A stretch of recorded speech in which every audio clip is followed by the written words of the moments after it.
मी सुनील चांडक, संचालक उद्योगवर्धिनी आपल्या सगळ्यांचं स्वागत करतो. बेसिकली आज आपण फूड प्रोसेसिंग क्षेत्रातली संधी काय आहे आणि त्याच्या अनुषंगाने आमचं जे प्रशिक्षण आहे त्याची माहिती आज घेणार आहोत. मित्रांनो, उद्योगवर्धिनी ही संस्था आपल्याला माहिती असेल 1995 पासून उद्योजकता विकास क्षेत्रात काम करते. उद्योजकता विकास आणि स्किल कौशल्य विकास, एंटरप्रेन्योरशिप अँड स्किल डेव्हलपमेंट हा आमचा दोन महत्वाचा विषय आहे. आणि आजपर्यंत मोर दॅन 60,000 लोक आज आमच्या वेगवेगळ्या कार्यक्रमातून काम करतायत. उद्योग वर्धिनीचं मेन जे आमचं वैशिष्ट्य आहे कामाचं ते म्हणजे एक ज्याला म्हणतो प्रॅक्टिकल अप्रोच असलेले प्रोग्राम आणि ज्याची डिमांड आहे अशाच गोष्टीवर आपण काम करतोय आणि त्याच्या अनुषंगाने जे बेस्ट अवेलेबल आहेत टेक्निकल ट्रेनिंग ते आपण इथे देण्याचा प्रयत्न करतोय. आणि असे बरेच प्रोग्राम उद्योगवर्धिनीचे आहे. हे केवळ फूड प्रोसेसिंग नाही तर अनेक क्षेत्रात आपलं काम आहे. अगदी आर्टिफिशियल इंटेलिजन्स पासून मग अगदी तुमच्या IT क्षेत्रापासून मग शेअर मार्केट असून दे, कन्स्ट्रक्शन फील्ड असून दे, वेगवेगळ्या फील्डमध्ये आपलं काम चालू आहे. आणि जेव्हापासून आपलं लॉकडाऊन झालं 22 मार्च 2020 तेव्हापासून म्हणजे 24 मार्च पासून आपलं हे ऑनलाईन प्रोग्राम सुरू झाले. आणि मित्रांनो, आजपर्यंत खूप चांगला प्रतिसाद ह्या सगळ्या कार्यक्रमांना आहे. आतापर्यंत मोर दॅन 150 पर्यंत वेबिनार्स आपण घेतलेले. कधी कधी दिवसातून 2-3 सुद्धा वेबिनार्स आपले झालेले आहेत. आणि विशेष म्हणजे या सगळ्या वेबिनार्सना खूप चांगला प्रतिसाद आहे.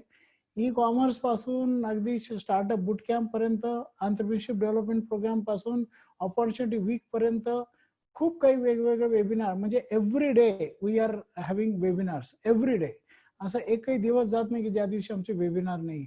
आणि मुळात म्हणजे खूप पूर्ण महाराष्ट्रातून ह्या सगळ्या वेबिनार्सना रिस्पॉन्स आहे.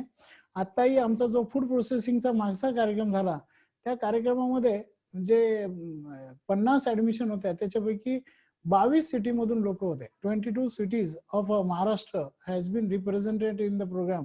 अगदी म्हणजे टोकाचे म्हणजे भंडारा आणि इकडे टोकाचं म्हणजे रत्नागिरी या 2 शहरातून सुद्धा लोक होते. कोल्हापूर, सोलापूर. मित्रांनो, हा जो काही प्रतिसाद आहे हा केवळ याच्यामुळे आहे की आपले जे प्रोग्राम आहे ते अतिशय प्रॅक्टिकल बेस्ड आहे. आणि हेच उद्योगवर्धिनीचं वैशिष्ट्य राहिलेलं आहे.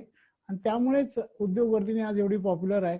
संस्थेला 4 नॅशनल अवॉर्ड सुद्धा मिळालेले आहे. आणि विशेष म्हणजे शेती मित्र पुरस्कार हा महाराष्ट्र शासनाचा आम्हाला मिळालेला आहे की ज्याचे जे मुख्यतः मिळालेला आहे तो पोस्ट हार्वेस्टिंग एंटरप्रेन्योर्स तयार करण्याबाबत. म्हणजे हा तो पुरस्कार 2000 सालीच आम्हाला मिळालेला आहे माननीय मुख्यमंत्र्यांच्या हाते. परंतु हा मुख्यतः मिळालेला आहे तो शेतीमध्ये पोस्ट हार्वेस्टिंग मध्ये काम केल्याबद्दल. सो फ्रेंड्स, असं हे जे काही काम आहे आमचं ते एक लोकाभिमुख असं काम असल्यामुळे त्याला खूप चांगला लोकप्रतिसाद आहे.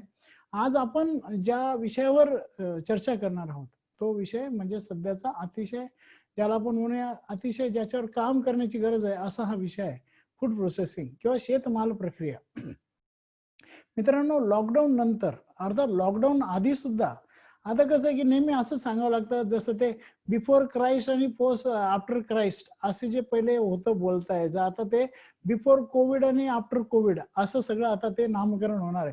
त्यामुळे कोविड कारण की सगळा वेगळाच अनुभव आपण सगळे अनुभवतो आहोत. हा कधी नव्हे तर अशा विचित्र परिस्थितीतून आपण सध्या जात आहोत की आता घरात बसणारा शहाणा आहे आणि घरातून बाहेर पडणारा वेडा म्हणतो. पहिले उलट व्हायचं, घरात बसणारा रिकाम टेकडा म्हटलं जायचं. मग आता या घरात बसून शेवटी पण बाहेरचं जायचंच आहे, परंतु जे आपल्याला आवश्यक असे स्किल्स आहे ते लोक शिकून घेत आहेत. आतापर्यंत गेल्या 3 महिन्यात 750 लोकांनी पेड प्रोग्राम्स आमचे केलेले आहेत. आणि आता सुद्धा 150 लोक ऑलरेडी ऑनलाईन प्रोग्राम करतायत आमचे. माझे 12 कार्यक्रम आता आमचे चालू आहेत. आणि मित्रांनो, या सगळ्या कार्यक्रमांना खूप व्यवस्थित असं सगळं काही प्रतिसाद आणि त्याचे रिझल्ट खूप चांगले आहेत. तर मित्रांनो, हा जो फूड प्रोसेसिंगचा कार्यक्रम आहे तो कशा करता घेतलाय, कारण की भारतामध्ये आज पोस्ट कोविड नंतर खूप चांगलं याला डिमांड निर्माण झाली आहे. कारण काय की एक हायजीन ह्या विषयाला प्रचंड महत्व प्राप्त झालेलं आहे. कारण की जे आपण अगदी भाजीपाल्यापासून जे काही अन्नधान्य फळ घेतो काय घेतो हे सगळ्या गोष्टीला आता हायजीन हा एक खूप महत्वाचा पॅरामीटर आपण लावायला लागलेला आहे. पहिले एवढं महत्वाचं नव्हतं. आपण रस्त्यावरून भाजीपाला विकत घेतच होतो, अजून बी घेतोय, नाही असं नाही की घेत नाही. परंतु तो डायरेक्ट कंझ्युम होतोय, त्याच्या मार्फत काय कोणता रोग जाईल अतिशय अनहायजेनिक वेने लोक करत होते आणि ते चालत होतं आपल्याला, कारण की काही होत नव्हतं. पण आता आपल्याला माहिती की अगदी अमिताभ बच्चनला सुद्धा कोरोना होऊ शकतो, तर आपण काही त्याच्यातून, मला स्वतःलाही होऊन गेला, तर मला सांगायचं काय, आणि कोरोना झाल्यावर जी काही परिस्थिती होते ती मी स्वतः अनुभवलेली आहे. तर मित्रांनो, कोणालाही नकोय हा. आणि मग हे टाळायचं असेल तर आपल्याला हायजीन कडे खूप लक्ष द्यावं लागणार आहे आणि तेच आपल्या प्रॉडक्ट मध्ये बी लक्ष द्यावं लागणार आहे. आज आज त्याच्या आधी सुद्धा असं नाही, फक्त थोडासा तो क्लास वेगळा होता. थोडेसे रिच क्लास लोक, म्हणजे आपण जेव्हा मल्टीप्लेक्स मध्ये जातो तेव्हा जे रस्त्यावर पॉपकॉर्न भेटत होते 5 रुपयाला, ते आता आपण तिथे जेव्हा गेलो तर 100 आणि 150 रुपयाला आपण खायला लागलो. चेंज होऊन जातो. आपण मॅकडोनल्ड मध्ये का जातो, आता मी जस्ट इगतपुरीहून आलो, तर इगतपुरीला आम्ही येता येता मॅकडोनल्ड मध्ये थांबलो. का बरं थांबलो? कारण की तिथे हायजीन पाळलं जातं. तिथे बाहेरच त्यांनी लिहिलंय की आम्ही सगळे अनटच्ड सगळ्या गोष्टी आहेत, एकदम हायजीन सगळं आहे तिथे, पूर्ण सॅनिटाईज केलेल्या सगळ्या गोष्टी असल्यामुळे तो वी वेंट देअर. हालाकी ते आपल्याला नाही आवडत ते पदार्थ, परंतु ते हायजीन असल्यामुळे आपण तिथे खातोय. त्याच्यापेक्षा खूप चांगला वडापाव आहे, त्याच्यापेक्षा खूप चांगले आपले थालीपीठ आहे, त्याच्यापेक्षा खूप चांगले आपले इतरही पदार्थ आहे. परंतु आपल्या पदार्थांना एकसारखी चव नाही आहे. नाशिकला वेगळं राहील, इगतपुरीला वेगळी चव राहील. तर त्याला एक ब्रँड तयार करून जर एक चव निर्माण केली आणि त्याचं जे एक स्टँडर्ड ऑपरेटिंग प्रोसिजर तयार केली, तर मित्रांनो खूप स्केल अप होऊ शकेल असे हे बिझनेस आहेत. आणि फूडची गरज ही कधीच कमी होणार नाही. एकीकडे आपण पाहतो भारतामध्ये अतिशय विषम परिस्थिती आहे. काय विषम आहे? एकीकडे शेतमालाचा नुकसान खूप होत आहे, त्याची नासाडी खूप होऊ राहिली, नाही का? एक आत्ताचा अनुमान जो आहे, तो अनुमान असा आहे की 1 लाख कोटीचा भाजीपाला, अन्नधान्य, फळफळावर याचं प्रक्रिया न केल्यामुळे नुकसान होऊ राहिलं, सडून जाऊ राहिले. मागच्या वर्षी 3 वर्षापूर्वी तुम्ही पेपरमध्ये बातम्या वाचल्या, लाखो टन गहू समुद्रात फेकून दिला. कधी आपण कांदे रस्त्यावर, आपण तर पाहतो आपल्या नाशिक जिल्ह्यामध्ये अशी परिस्थिती आपण पाहिली की कांद्याचं शेत जाऊन टाकलं, टोमॅटो रस्त्यावर लाल चिखल आपण पाहिला. हा लाल चिखल टोमॅटोचा चिखल होता. आता तेच टोमॅटो आपल्याला 40 रुपये किलोने भेटू राहिले. मला सांगायचं काय की आपल्याकडे हे दराची विषमता असते आणि मग लोक काय करतात की शेवटी शेतमालाचा भाव नाही मिळाला तर ते रस्त्यावर फेकणार. मग कधी कोबी रस्त्यावर, कधी टोमॅटो रस्त्यावर. आणि हे जर नुकसान टाळायचं असेल, आणि दुसरीकडे असं आहे, म्हणजे एकीकडे शेतमाल वाया जाऊ राहिला आणि दुसरीकडे असं आहे की प्रोसेस फूड खाणाऱ्यांकडे प्रचंड कल वाढतोय. भारताचं एस्टिमेट मॅकेन्सी नावाची कंपनीने जो काही एक हे केलेला आहे अभ्यास, त्याच्याप्रमाणे 12 लाख कोटी रुपयाचं मार्केट भारतामध्ये उपलब्ध आहे.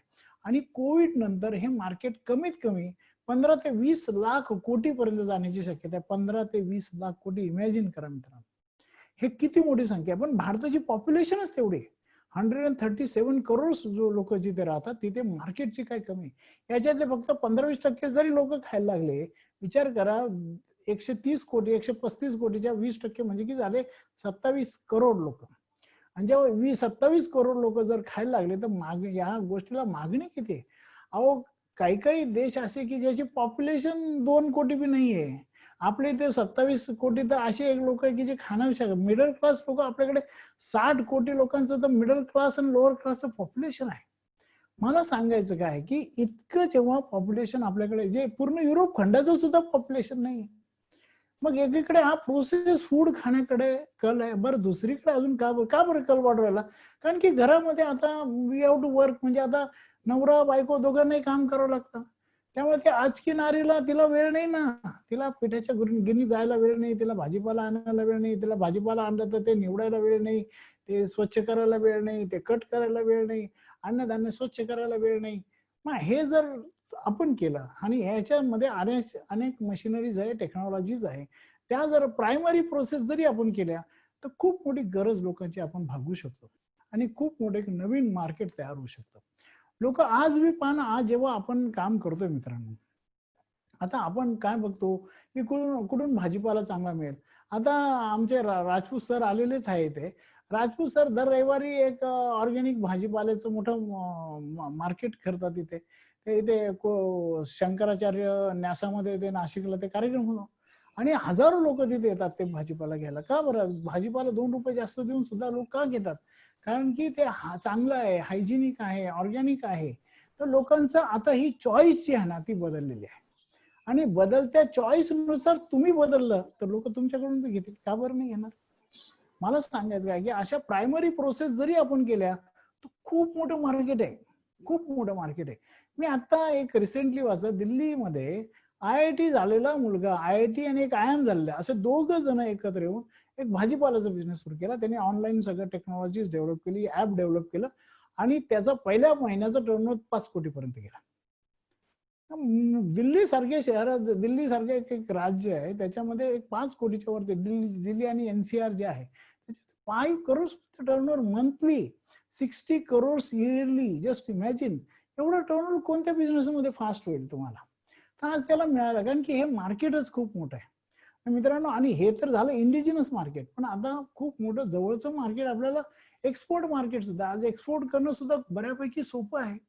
आणि आज एक्सपोर्ट करायला खूप मोठा वाव आहे. एक तुम्हाला सांगतो, आज चायनीच्या म्हणजे फक्त इंजिनिअरिंग प्रोडक्टवर लोकांनी बहिष्कार नाही टाकलेला आहे, इलेक्ट्रॉनिक्स प्रोडक्टवर बहिष्कार नाही टाकलेला आहे, किंवा कम्प्युटर आणि मोबाईलवर बहिष्कार नाही टाकू राहिले, तर लोक तिथल्या खाद्यपदार्थांवर सुद्धा मोठ्या प्रमाणात बहिष्कार टाकू राहिले. आपल्या भारतामध्ये तेवढे पदार्थ येत नव्हते खाद्यपदार्थ, परंतु त्यांचे खाद्यपदार्थ खूप मोठ्या प्रमाणात परदेशात वापरले जात होते. आता जे युरोपियन कंट्रीज आहे किंवा ज्या मिडल ईस्ट कंट्रीज आहे किंवा अजून जे काही अमेरिका आहे, they are now, they don't want Chinese product. याचा फायदा इंडियाला खूप चांगला आहे. त्यामुळे काय होईल की इंडियन ऍग्री कमॉडिटीज आणि Indian process food product will be in great demand. आणि मेन म्हणजे आपल्या प्रोडक्टला चव सुद्धा आहे, जे चायनीजला नाही आहे, जे इजिप्त कोणत्याही या मिडल ईस्टच्या इथे जे काही तयार होतं त्याला चव हा प्रकार नाही. मी इजिप्तचा कांदा खाऊन पाहिला, मी नेदरलँडचा कांदा खाऊन पाहिला, मी वेगवेगळ्या देशाचे जेव्हा कांदे खाले ना, पण आपला कांदा लय भारी, याच्यात काही वाद आहे, कारण त्याच्यात पंजन फॅक्टर जो आहे ना तो खूप मोठा आहे. फक्त आपल्याला तिथपर्यंत पोहोचता आलं पाहिजे. 2 रिक्वायरमेंट आता मार्केटच्या काय आहे की एक, पहिले तुमचं प्रोडक्ट हायजीन पाहिजे आणि ते व्यवस्थित पॅकिंग केलेलं असलं पाहिजे. आज लोक डोळ्यांनी खाणारे लोक वाढलेले, तोंडाने खाणारे लोक कमी आहे, डोळ्यांनी खाणारे लोक वाढलेले. कारण काय, आता लोक चॉईस करायला लागले, चांगलं पॅक कोण असेल, हायजेनिक चांगलं व्यवस्थित दिसतं कोणतं प्रॉडक्ट, नुसतं चांगलं असून चालणार नाही, ते चांगलं दिसलं बी पाहिजे. या जर 2 गोष्टीवर तुम्ही काम केलं मित्रांनो, it's a very big market आणि याच्यामध्ये खूप साऱ्या संधी आहेत. आणि या लक्षात घेऊनच आम्ही आत्ता जो कार्यक्रम केला त्याच्यामध्ये आमचे 50 लोक पार्टिसिपेट करत होते आणि खूप चांगले लोक होते, व्हेरी नाईस. तुम्ही सुद्धा जमलेले, कोणी खराब नसतंच. आणि हे सगळे लोक अगदी या निर्धाराने आता आता आम्ही फूड क्लस्टर करू राहिलो लवकरच, म्हणजे त्याच्यावर आम्ही पूर्ण काम झालंय आणि फक्त जागेबद्दल फक्त आमच्या गोष्टी चालू आहे. तर we are going to work on the food cluster. तो फूड क्लस्टर आपण नाशकामध्ये आणतोय आणि ते म्हणजे फुल प्रूफ आपल्याकडे सगळा प्लॅन आहे. माझे मेन म्हणजे ते करणारे लोक तयार आहेत. लोक जेव्हा तयार असले ना मग सगळं काय होऊन जातं. लोकच तयार नसेल तर मग ते नुसती जागा घेऊन उपयोग नाही. तर आम्ही पहिले लोक तयार करतो मग जागा, असे आम्ही ऑलरेडी 3 इंडस्ट्रियल इस्टेट्स केले आहे. माझं के झोन नाशिकमध्ये तयार झालं आहे आम्ही 1987 ला. नंतर 2 इंडस्ट्रियल प्रिमायसेस सोसायटीज केल्या आहे. आम्ही लोक तयार करण्यामध्ये आमचा जास्त इंटरेस्ट आहे आणि लोक तयार झाले की मग ते उद्योग आपोआप येतो. तर आम्ही आमचा मुख्य भर हा तुम्हाला तयार करण्यात आहे. मग तुम्हाला टेक्निकल ह्या प्रोग्राम मध्ये आम्ही काय केलंय, हा जो आमचा एक 3 आठवडे, मागच्या वेळेला आम्ही 2 आठवड्याचा कार्यक्रम केला होता, यावेळेस तो कार्यक्रम आम्ही त्याचा कालावधी वाढवला, कारण की लोकांचे जे काही फीडबॅक आले तर ते तर लोक प्रचंड खुश आहेत. त्यांचं फीडबॅक बी आपल्याला, काही लोकांचे आपल्याला प्रातिनिधिक स्वरूपात ऐकायला भेटतील. परंतु जे आम्हाला लोक आले त्या कार्यक्रमात त्यांना सगळ्यांचा फीडबॅक असा होता की सर हे बी पाहिजे, ते बी पाहिजे. आम्ही ते दिलं सुद्धा त्यांना. पण आता यावेळेस आम्ही तो पूर्ण कार्यक्रमच त्या पद्धतीने डिझाईन केलाय की ज्यामुळे 3 आठवड्यात you will be in a position to, आपला जो आहे ना फूड प्रोसेसिंगचा बिझनेस, टेक्निकली, इकॉनॉमिकल सगळ्या गोष्टी त्याच्यामध्ये तुम्हाला शिकवल्या जाणार आहे. ऍट द सेम टाइम ज्या गव्हर्नमेंट ऑफ इंडियाच्या ज्या काही मिनिस्टर ऑफ फूड प्रोसेसिंगच्या ज्या स्कीम्स आल्या फूड प्रोसेसिंग करता, त्या गोष्टींची सुद्धा सविस्तर माहिती आणि फूड क्लस्टर सुद्धा आपण स्वतः तयार करतोय. तर असं सगळं एक कॉम्बिनेशन आपलं आहे आणि त्याच्यामध्ये इव्हन मार्केटिंगचा सपोर्ट सुद्धा देणारी पूर्ण टीम, यंत्रणा आम्ही उभी केली. तर सगळंच, आणि फायनान्स साठी सुद्धा आपल्याकडे यंत्रणा आहे. आज असं आहे की टेक्नॉलॉजी, फायनान्स, मार्केटिंग आणि म्हणजे इंडिजिनस मार्केट आणि एक्सपोर्ट या सगळ्या बाबतीत आपल्याकडे यंत्रणा आहेत. आणि ह्या हिशोबानेच सगळा हा कार्यक्रम आहे. म्हणजे उद्योगवर्तींच्या पार्टिसिपंटला फक्त प्रशिक्षण नाहीये, तर त्यानंतर आफ्टर सेल्स सर्व्हिस सुद्धा आहे, की जे भारतात सुद्धा एवढं कोणी पॅकेज देत नाही, ते आपण देतोय मित्रांनो. आणि अतिशय माफक किमतीत आम्ही हे सगळं करतोय. कारण की लॉकडाऊनकडे म्हणजे लोकांकडे पैशाची प्रॉब्लेम आहे, तर त्यांना अगदी कमी पैशात घरी बसून कसं शिकता येईल या बाबतीत आमचा सगळा भर आहे. एनिवेज मी खूप जास्त जरा तुम्हाला सांगितलंय, पण आपल्याला मेन ऐकायचं याच्या क्षेत्रात काय काय संधी आहे त्याबाबत आपण माहिती घेऊया. आमचे मित्र आणि फूड प्रोसेसिंग क्षेत्रातले खूप मोठे तज्ज्ञ आपल्या नाशिकमध्येच आहे आणि हेमराज राजपूत सर त्यांचं नाव आहे. जे KVK आहे, कृषी विज्ञान केंद्र, जे YCMOEच्या म्हणजे आपलं यशवंतराव चव्हाण मुक्त विद्यापीठामध्ये ते आहे. आणि आज नाशिकचं कृषी विज्ञान केंद्र खूप चांगलं काम करत आहे. आणि सर राजपूत सर हे खूप त्याच्यातले खूप त्यांचा ज्याला एकतर त्यांचं नॉलेज, क्वालिफिकेशन, एक्सपिरियन्स सगळं जरी असला, पण एक तळमळ ज्याला म्हणते ना, तर ती तळमळ त्यांच्यामध्ये आहे की लोकांनी या फूड प्रोसेसिंग क्षेत्रात उतरावं, यासाठी सरांचा अगदी तळमळ आहे. आणि गेल्या जवळपास 20च्या वर वर्षापासून राजपूत सर आणि आम्ही एकत्र काम करतोय आणि त्यामुळेच आम्ही आज एवढे फूड प्रोसेसिंग मध्ये काम करू शकलेलो आहे. मित्रांनो, त्यांनी अनेक देशामध्ये जाऊन आलेले सर, अगदी इस्रायल काय, अमेरिका काय, ज्या प्रगत राष्ट्र आहे शेतीच्या दृष्टिकोनातून, त्याचा अभ्यास त्यांनी केलेला आहे आणि भारताचा अभ्यास खूप जवळून केलेला आहे. अगदी बांधावर स्वतः जाऊन आलेले आहे, ते पाहिलेले आहे परिस्थिती, प्रत्येक मातीचा आणि पाण्याचा त्यांना अभ्यास आहे. त्यामुळे असा अभ्यासू व्यक्तिमत्व आपल्याकडे आहे की जे तुम्हाला टेक्निकली सगळ्या गोष्टीमध्ये गाईड करू शकतील. असे राजपूत सर आपल्याकडे आहे. मी राजपूत सरांचं आपल्या सगळ्यांच्या वतीने आणि उद्योगवर्तींतर्फे हार्दिक स्वागत करतो. सर नमस्कार. नमस्कार. हा सर, आता तुमच्या हातात चार्ज देतोय. हो, थँक्यू. असा उशीर झाला, पण येस येस, हरकत नाही, माझ्या मध्ये तुम्ही घ्या. आपण थोडासा जास्त वेळ बी घेऊ टाकायचा वेबिनार, कारण की हरकत व्हायला पाहिजे. तर आपण जरा आता ह्या काय काय संधी आहे या फूड प्रोसेसिंग क्षेत्रात, ऍग्रो येस त्याच्यावर जरा आपण गाईड करावं. येस वेलकम, या please. Yes, thank you Chandak sir. Sir screen share झालाय का, दिसतंय ना? हो, येस सर, दिसतंय. येस, ओके फुल स्क्रीन करा सर. ओके. होतंय आता, फुल स्क्रीन झालंय. Yes, thank you Chandak sir. आपण ज्या पद्धतीने नवीन उद्योजक घडवण्यासाठी या लॉकडाऊनच्या पिरियड मध्ये, आणि इव्हन म्हणजे आता अमिताभ बच्चनचा नंतर क्रमांक लागला, तुमचा आधी होता. तर तुम्ही त्याच्यातून सर्वांहून तुमची एनर्जी बघितल्यानंतर खरं म्हणजे तुम्ही दिवसभरामध्ये एवढे वेबिनार्स करतायत आणि प्रक्रिया उद्योगामध्ये गेल्या 3 आठवड्यापासून जो चाललेला आहे, आय थिंक त्याच्यातले बरेच पार्टिसिपेंट्स सुद्धा आपले आहेत. म्हणजे आपले पार्टिसिपेंट्सना अजून उत्सुकता दिसते नवीन नवीन अजून गोष्टी ऐकण्याची. तर मी सर्वांचं स्वागत करतो. आजचा जो एक वेबिनार आपण घेतोय तो एक जनरल अपॉर्च्युनिटीज काय आहेत प्रक्रिया उद्योगामध्ये, तर त्या संदर्भात आपण घेतोय. आवाज येतोय ना माझा? हॅलो? येस सर, क्लिअर आहे, क्लिअर आहे. कोणी हात वर करतंय ना, तर बघून घ्या तेव्हा. ओके. तर कृषी विज्ञान केंद्राबद्दल सरांनी सांगितलं. आम्ही शेतकऱ्यांसाठी अतिशय बारकाईने, आता वेळ कोविडच्या सिच्युएशन मध्ये सुद्धा 8 दिवस तंत्रज्ञान कृषी संजीवनी सप्ताह साजरा केला आणि त्याच्यातून शेतकऱ्यांच्या समस्या जाणून घेतल्या. कोविड नंतरच्या सिच्युएशन मध्ये खूप शेतकऱ्यांना भीती वाटते की आपला माल विकला जाईल का नाही, प्रक्रिया प्रोसेसिंग पासून तर रिटेल मार्केट किंवा एक्सपोर्ट मार्केटला. आणि खरोखर परिस्थिती तशी आहे, परंतु शेतकऱ्यांनी घाबरून जाण्यासारखं नाहीये. जे काही पार्टिसिपंट असतील, आपल्याला काही प्रमाणात क्रॉपिंग पॅटर्न किंवा थोड्याफार प्रमाणात आपला भाजीपाला पिकं, सिरियल्स, पल्सेस आणि पेरेनियल हॉर्टिकल्चर किंवा आपल्या फळबागा आहेत, या सगळ्यांचा बॅलन्स आता आपल्याला ठेवावा लागणार आहे. कारण एकाच एक परिस्थितीमध्ये समजा आता भाजीपाल्याचं मार्केट बंद झालं तर आपल्याला इतर सिरियल पल्सेसला सुद्धा खूप आता डिमांड वाढलेली आहे, कारण ते साठवून ठेवता येतं.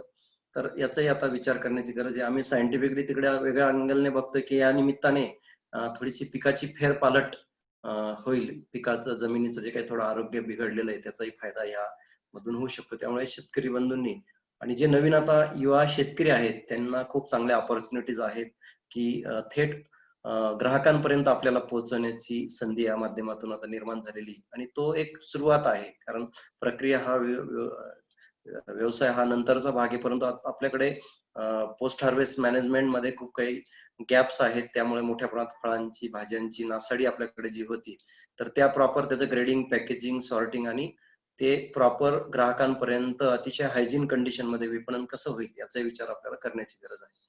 आता ह्या गोष्टी आपल्याला ह्या निमित्ताने माहीत करून घ्यायचं की प्रोसेसिंग का आणि काय आहे आणि कसं करायचंय, ह्या प्रश्नांचं उत्तर आपल्याला शोधण्याची गरज आहे. कारण बऱ्याच जणांना प्रोसेसिंग म्हटलं की टोमॅटो केचप सॉस त्याचं काही प्रक्रिया केला की सगळं प्रोसेसिंग होतं, पण ते खूप काही गोष्टी त्याच्यातल्या आहेत, त्याच्यातल्या रॉ मटेरियल सिलेक्शन पासून तर त्याचं प्रोसेसिंग प्रोटोकॉल पासून तर त्याचं पॅकेजिंग, त्याचं स्टोरेज, त्याचं विपणन आणि ग्राहकांपर्यंत त्यांच्या आवडीनिवडीनुसार आणि त्यांना कोणत्याही प्रकारची शारीरिक इजा होणार नाही किंवा त्यांना त्याचा त्रास होणार नाही याचा विचार करणं गरजेचं आहे. हा आपल्या स्थानिक किंवा इंडियन मार्केटला, एक्सपोर्ट मार्केटच्या बाबतीत तर खूप तुमचं प्रोडक्शन पासूनच बारकाईने सगळ्या गोष्टी बघितल्या जातात. आता आपल्याकडे प्रक्रिया उद्योगाची का गरज आहे, एक तर आपल्याकडे उत्पादित झालेल्या मालाची खूप मोठ्या प्रमाणात नासाडी होते, जे 25-30% सांगतो आणि काही लाख कोटी रुपयापर्यंत शेतकऱ्यांनी अतिशय श्रमाने किंवा कष्ट करून आणि खर्च करून उत्पादित केलेला माल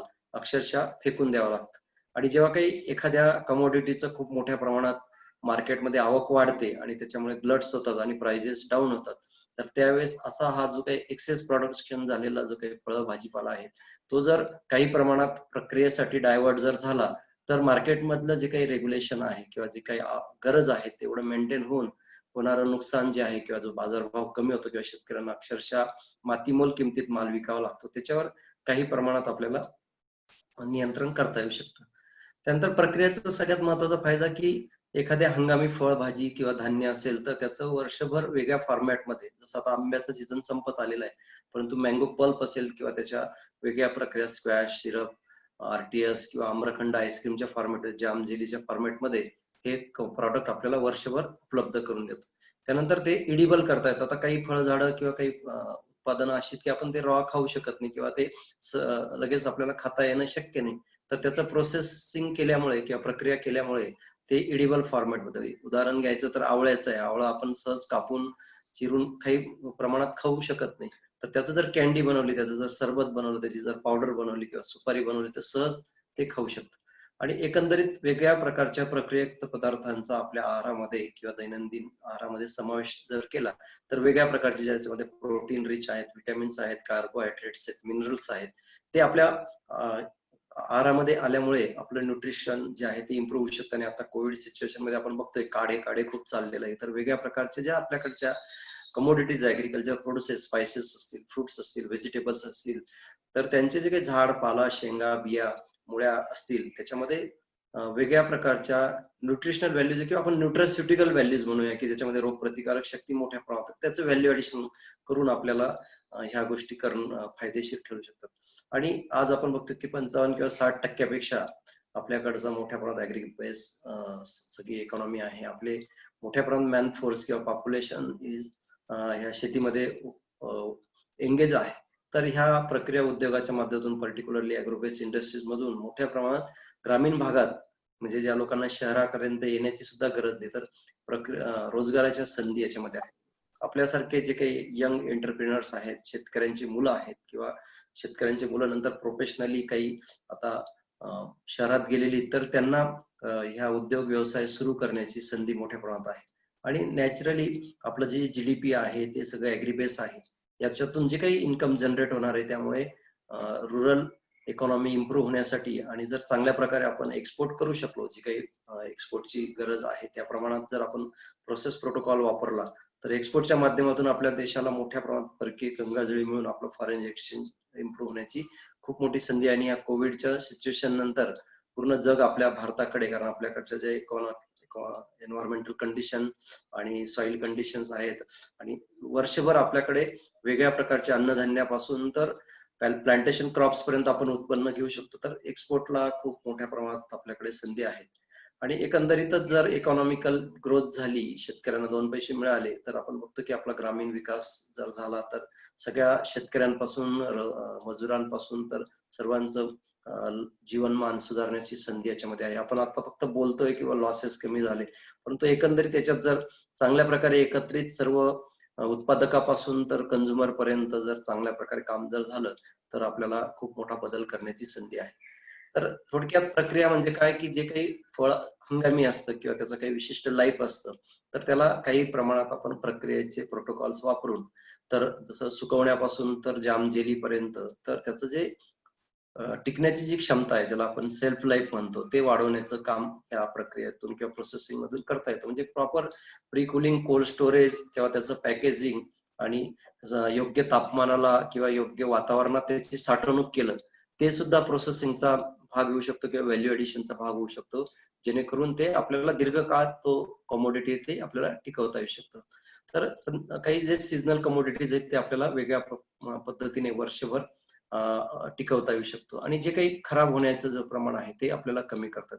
इव्हन हे प्रक्रिया उद्योगातून जे काही शिल्लक राहिलेलं वेस्ट आहे त्याचं सुद्धा व्हॅल्यू एडिशन आपल्याला करता येऊ शकतं आणि एकंदरीतच आपल्याला जे अर्थार्जन आहे त्याच्यापासून मिळू शकतो. परंतु हे प्रक्रिया करत असताना, प्रोसेसिंग करत असताना सगळ्यात महत्वाचं की त्याचा जो नॅचरल फॉर्मॅट आहे किंवा ओरिजिनल फॉर्म आहे, तो आपल्याला लोकांना किंवा कंझ्युमर्सला आवडेल ह्या फॉर्मॅटमध्ये चेंज आपण करू शकतो. जसं jam, jelly, wine, pickles in number of products आहेत. एका फळापासून आपण एकापेक्षा जास्त किंवा काही फळांच्या बाबतीत 5-10 पेक्षा जास्त प्रक्रिया प्रोसेस प्रॉडक्ट्स आपण त्याच्यामध्ये तयार करू शकतो, जेणेकरून लोक ते आवडीने खाऊ शकतात. तर असं हे प्रोसेसिंग किंवा व्हॅल्यू एडिशन आपण ते करू शकतो. हे करत असताना हे ह्या पद्धतीने केलं गेलं पाहिजे की ते वेगळ्या प्रकारचे जे प्रॉडक्ट्स आहेत ते एकमेकांमध्ये इझिली इनकॉर्पोरेट होतील किंवा ते वेगळ्या प्रकारे 2 किंवा 3 प्रकारचे जे काही कमोडिटीज आहेत ते आपल्याला एकत्रित करून एक चांगल्या प्रकारचे प्रोसेस प्रॉडक्ट आपल्याला तयार करता येऊ शकतील. सगळ्यात महत्वाचं की कंझ्युमर्सला ते आपल्याला आवडत त्यांची जी आहे तर ते त्याच्यातले त्या आवडीनुसार आणि त्याच्यातले जे काही महत्वाचे घटक आहेत, पर्टिक्युलरली फ्रुट्स अँड व्हेजिटेबल्स मध्ये आपण म्हणतो की मोठ्या प्रमाणात कार्बोहायड्रेट्स, विटॅमिन्स, मिनरल्स असतात, तर ते ग्राहकांना किंवा कंझ्युमरला ते उपलब्ध होतील अशा प्रकारचं प्रोसेसिंग आपल्याला करणं गरजेचं आहे. एक जनरल आकडेवारी आहे, याच्यामध्ये आता काही प्रमाणात कमी अधिक होऊ शकतं, परंतु एकंदरीत जर आपण बघितलं तर आपली भारताची अर्थव्यवस्था जर बघितली तर जीडीपी मध्ये आपल्या ऍग्रिकल्चरचा 15% पेक्षा जास्त शेअर आहे. एम्प्लॉईज जे ते 50% पेक्षा जास्त काम करतायत आणि शेतीवर अवलंबून असणारी आपली जी पॉप्युलेशन आहे ते 60%च्या आसपास आहे. आपण जगातले 2 नंबरचे सगळ्यात जास्त ऍग्रिकल्चर प्रॉडक्ट किंवा प्रोडक्शन मध्ये आपलं अकाउंट आहे. त्यात आपलं जे अकाउंट म्हणजे ग्लोबल आउटपुट जे आहे ते 8% पर्यंत आहे. एकंदरीत आपण जर बघितलं हे सगळं आपण फ्रुट्स अँड व्हेजिटेबल्स मध्ये आघाडीवर आहोत, उत्पादनामध्ये आहोत, पण आपली प्रॉडक्टिव्हिटी खूप कमी आहे. त्यातल्या त्यात जे आपण ग्राहकांना आवश्यक किंवा जी क्वालिटी प्रोडक्शन आहे त्याच्यामध्ये सुद्धा आपल्यामध्ये खूप गॅप आहे. प्रोसेसिंगच्या बाबतीत जर बघितलं तर अजूनही आपण खूप कमी आहोत, म्हणजे 2%च्या आसपास आणि एकंदरीत अॅग्रो प्रोसेसिंग मध्ये 5% पर्यंत आपण आहोत. तर हे पर्सेंटेज आहे, म्हणजे जगातले 1 नंबर, 2 नंबर किंवा 3 नंबरचं आपण फळं, भाज्या आणि दुधाच्या उत्पादनात आहोत. पण प्रोसेसिंगच्या बाबतीत आपण 2 ते 5% पर्यंत आहे. आणि याच्यात जर आपण प्रोसेसिंग इंडस्ट्रीज जर बघितल्या तर याच्यामध्ये 48% पेक्षा जास्त ज्या प्रोसेसिंग इंडस्ट्री त्या ऑर्गनाइज आणि अनऑर्गनाइज सेक्टरमध्ये आहेत. आणि त्यांची जर परिस्थिती बघितली तर बऱ्याच युनिट सीज झालेले आहेत किंवा बंद पडलेले आहेत किंवा काही अडचणीमध्ये आहेत. त्याला वेगवेगळी कारणं आहेत, काही वैयक्तिक कारणं आहेत, काही प्रशासकीय कारणं आहेत, काही शासकीय कारणं आहेत किंवा त्याच्यामध्ये योग्य प्रमाणात त्याचा प्रकल्प अहवाल किंवा ग्राहकांची गरज किंवा त्या ठिकाणी उपलब्ध असलेला रॉ मटेरियल याचा अभ्यास न करता इंडस्ट्रीज उभ्या राहिलेल्या आपल्याला दिसतात.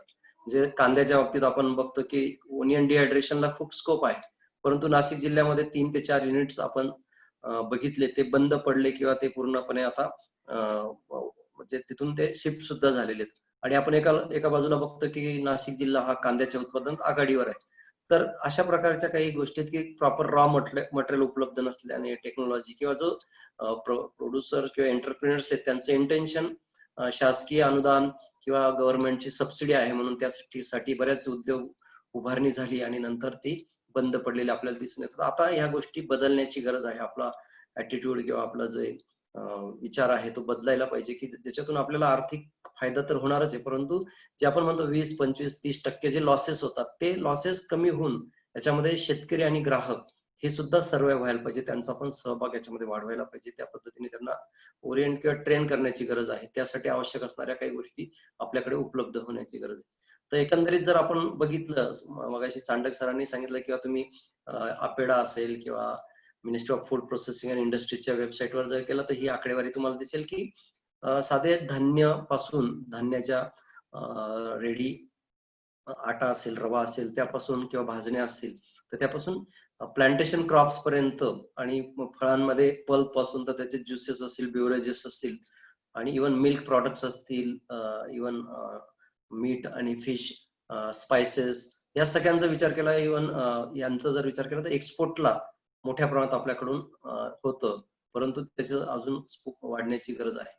एकंदरीत आपण अॅग्रो प्रोसेसिंग म्हटलं तर ऍग्रिकल्चर म्हटलं की त्याच्यामध्ये हॉर्टिकल्चर आहे. हॉर्टिकल्चर मधले स्पेशल म्हणजे स्पेशली व्हेजिटेबल क्रॉपचा शेअर जवळजवळ 60% पेक्षा जास्त आहे, फ्रुट्सचा 30% पेक्षा जास्त आहे, spices, aromatic plants, flowers, plantation crop, त्याच्यामध्ये फ्रुट्स आणि व्हेजिटेबल यांचं मेजर शेअर आहे. आणि यामुळे आपण बघतो की ग्लट्समुळे किंवा रेट डाऊन झाल्यामुळे शेतकऱ्यांना योग्य बाजारभाव मिळत नाही आणि मोठ्या प्रमाणात नासाडी होते किंवा अतिरिक्त उत्पादन जे आहे त्याचं आपल्याला काही प्रमाणात व्हॅल्यू ऍडिशन करण्याची गरज आहे. तर या संदर्भात आपण विचार करण्याची गरज आहे. एकंदरीत हे आकडेवारी प्रोडक्शन जर बघितलं आणि जसं जसं आपण नवीन ऍग्रो टेक्निक्स आहेत, नवीन टेक्नॉलॉजी आहेत, न्यू व्हरायटीज येत आहेत, नवीन खत, पाणी, अन्नद्रव्य व्यवस्थापन आणि मोठ्या प्रमाणात शेतीतले जे एक एरिया जो आहे तो वाढत चाललाय. आपल्याकडे काही इरिगेशन सिस्टीमचा उपलब्धता आहे किंवा नवीन शेतकरी उत्पादकता वाढवण्याच्या दृष्टीने प्रयत्न करतात. त्यामुळे एकंदरीतच जे मेजर फ्रुट्स आणि व्हेजिटेबल्स आहेत त्याच्या एरियामध्ये प्रोडक्शन मध्ये वाढ होते आणि हे जे काही प्रोडक्शन वाढत चाललेलं आहे म्हणजे प्रोडक्टिव्हिटी आपल्याकडे कमी आहे, म्हणजे पर एकरेज म्हणून आपण म्हणतो ना शेती परवडत नाही किंवा शेतकऱ्यांना, कारण प्रोडक्शन वाढलं जरी असलं तरी एकंदरीत ऍव्हरेज प्रोडक्टिव्हिटी कमी आहे. त्यामुळे उत्पादन खर्च आणि त्याचं पुढे मिळणारं बाजार मूल्य याच्यामध्ये खूप मोठी तफावत आहे. त्यामुळे काही प्रमाणात कमर्शियली ते ग्रोन करून त्याचं व्हॅल्यू ऍडिशन होण्यासाठी जर तो रॉ मटेरियल मोठ्या प्रमाणात प्रोसेस केलं गेलं तर हे जे काही प्रोडक्शन वाढत चाललेलं आहे त्याच्यावर आपल्याला योग्य पद्धतीने बाजार मूल्य वाढवता येऊ शकेल. आणि हा ग्राफ जर आपण बघितला की वर्षानुवर्ष प्रोडक्शनचं जे पर्टिक्युलरली फ्रुट्स आणि व्हेजिटेबल मधला ट्रेंड वाढताना आपल्याला दिसून येतोय किंवा तो आता काही प्रमाणात स्थिर झालेला आहे किंवा जी आपली आता डोमेस्टिक गरज आहे त्यापेक्षा काही प्रमाणात आपल्याला उत्पादन वाढलेलं आपल्याला या सगळ्या ग्राफ्स मधून माझा दाखवण्याचा प्रयत्न आहे. याच्यातल्या लेटेस्ट आकडेवारी किंवा डेटाबेसचा अभ्यास जो काही एंटरप्रिनर ह्या क्षेत्रामध्ये उतरते हेच आपल्याकडे होत नाही आणि तो सरळ खूप स्कोप आहे, खूप मागणी आहे, आपण वेगळ्या माध्यमातून ऐकत असतो, परंतु आपल्याकडे उत्पादित होणारा जो काही अॅग्रो प्रोड्यूस आहे किंवा जे मटेरियल आहे किंवा जे उत्पादन आहे त्याचं काय गेल्या 2-3 वर्षाची आकडेवारी आणि त्याचं मार्केट रेट आणि त्याचं विपणनाच्या काय समस्या आहेत आणि त्यामध्ये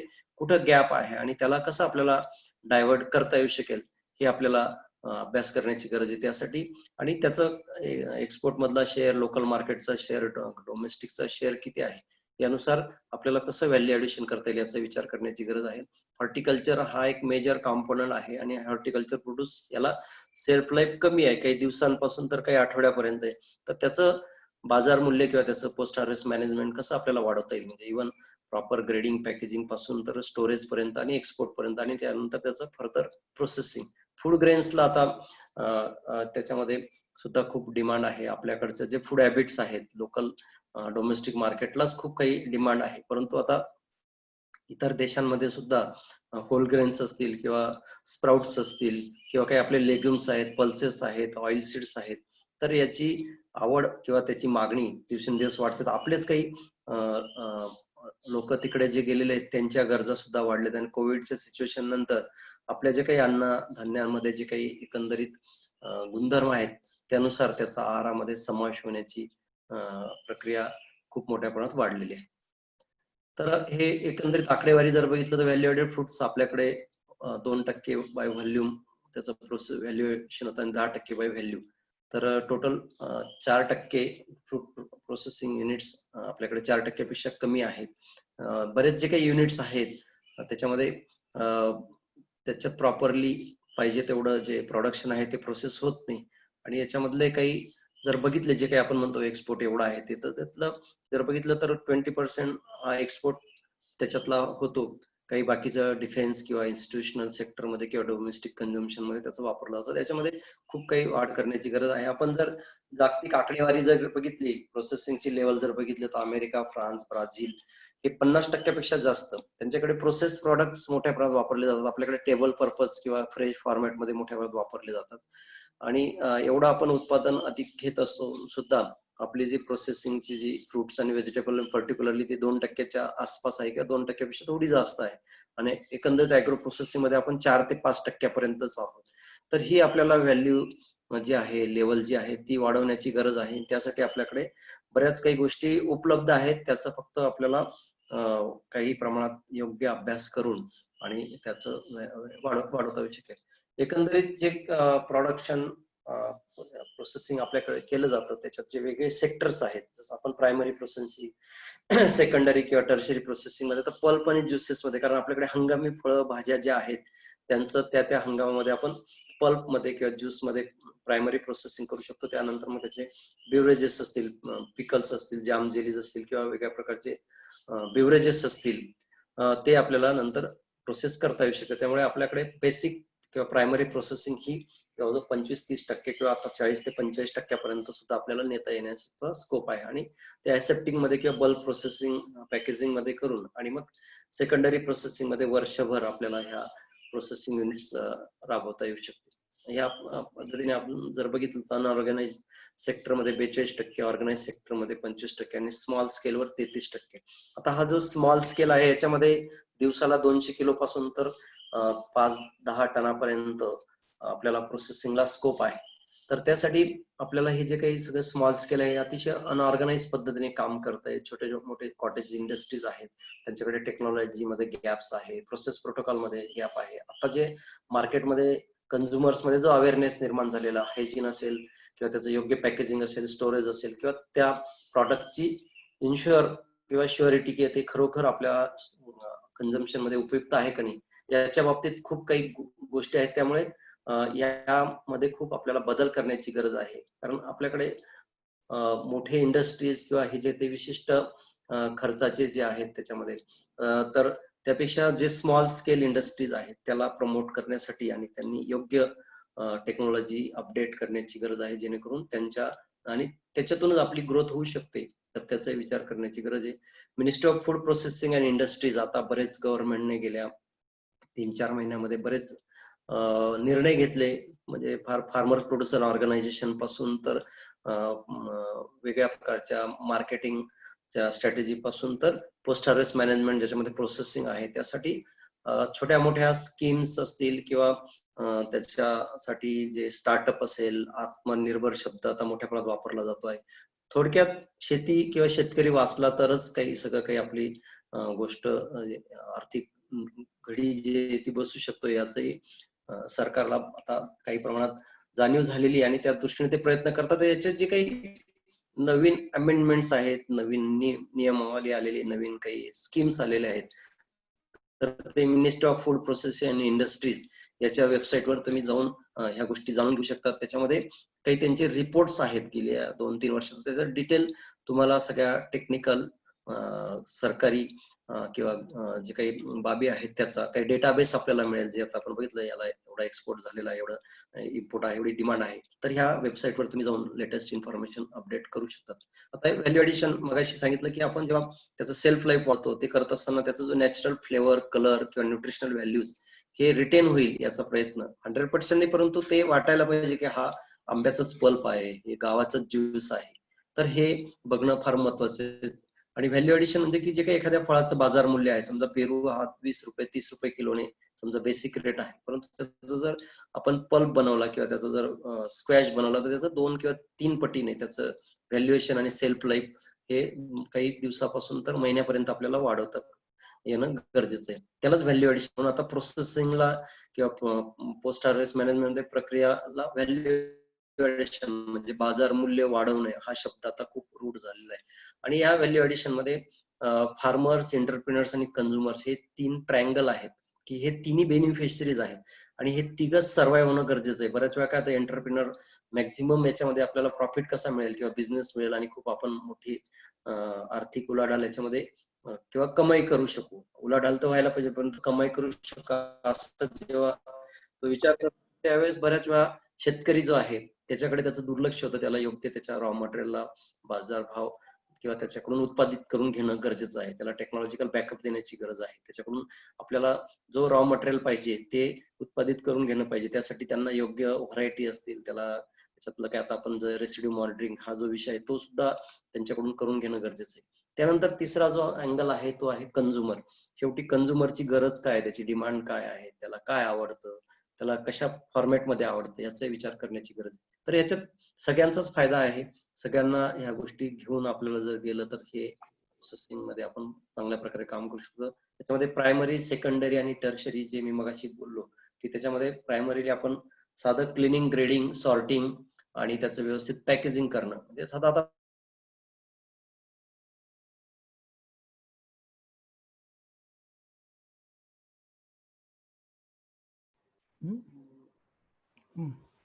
हा नमस्कार मित्रांनो, सरांची काही थोडंसं नेटचा इश्यू असेल कदाचित, माहित नाही, पण 2 मिनिटात सर परत जॉईन होतील.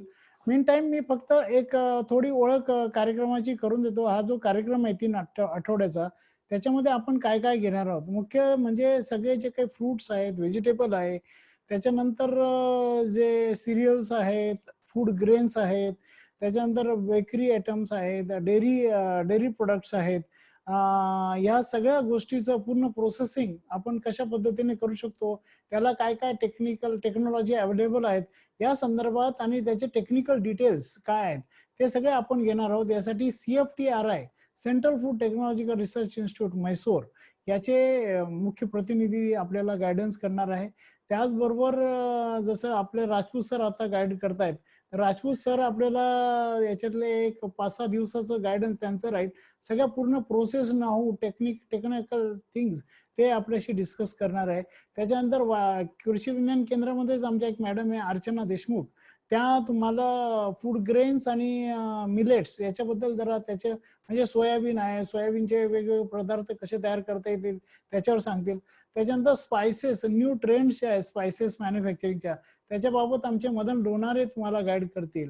आणि मेन म्हणजे फूड प्रोसेसिंग इंडस्ट्री याचं एक प्रोजेक्ट सिलेक्शन किंवा त्याचं प्रोडक्ट मिक्स कसं करायचं आणि त्याच्यानंतर त्याचं प्रोडक्शन प्लॅनिंग कसं करायचं, सप्लाय चेन मॅनेजमेंट कशी करायची आणि सप्लाय चेन मॅनेजमेंट बरोबर त्याचं मार्केटिंग कसं करायचं, या बाबतीत तुम्हाला गायडन्स मिळणार आहे मदन लोणारे कडूनच आणि माझ्याकडून.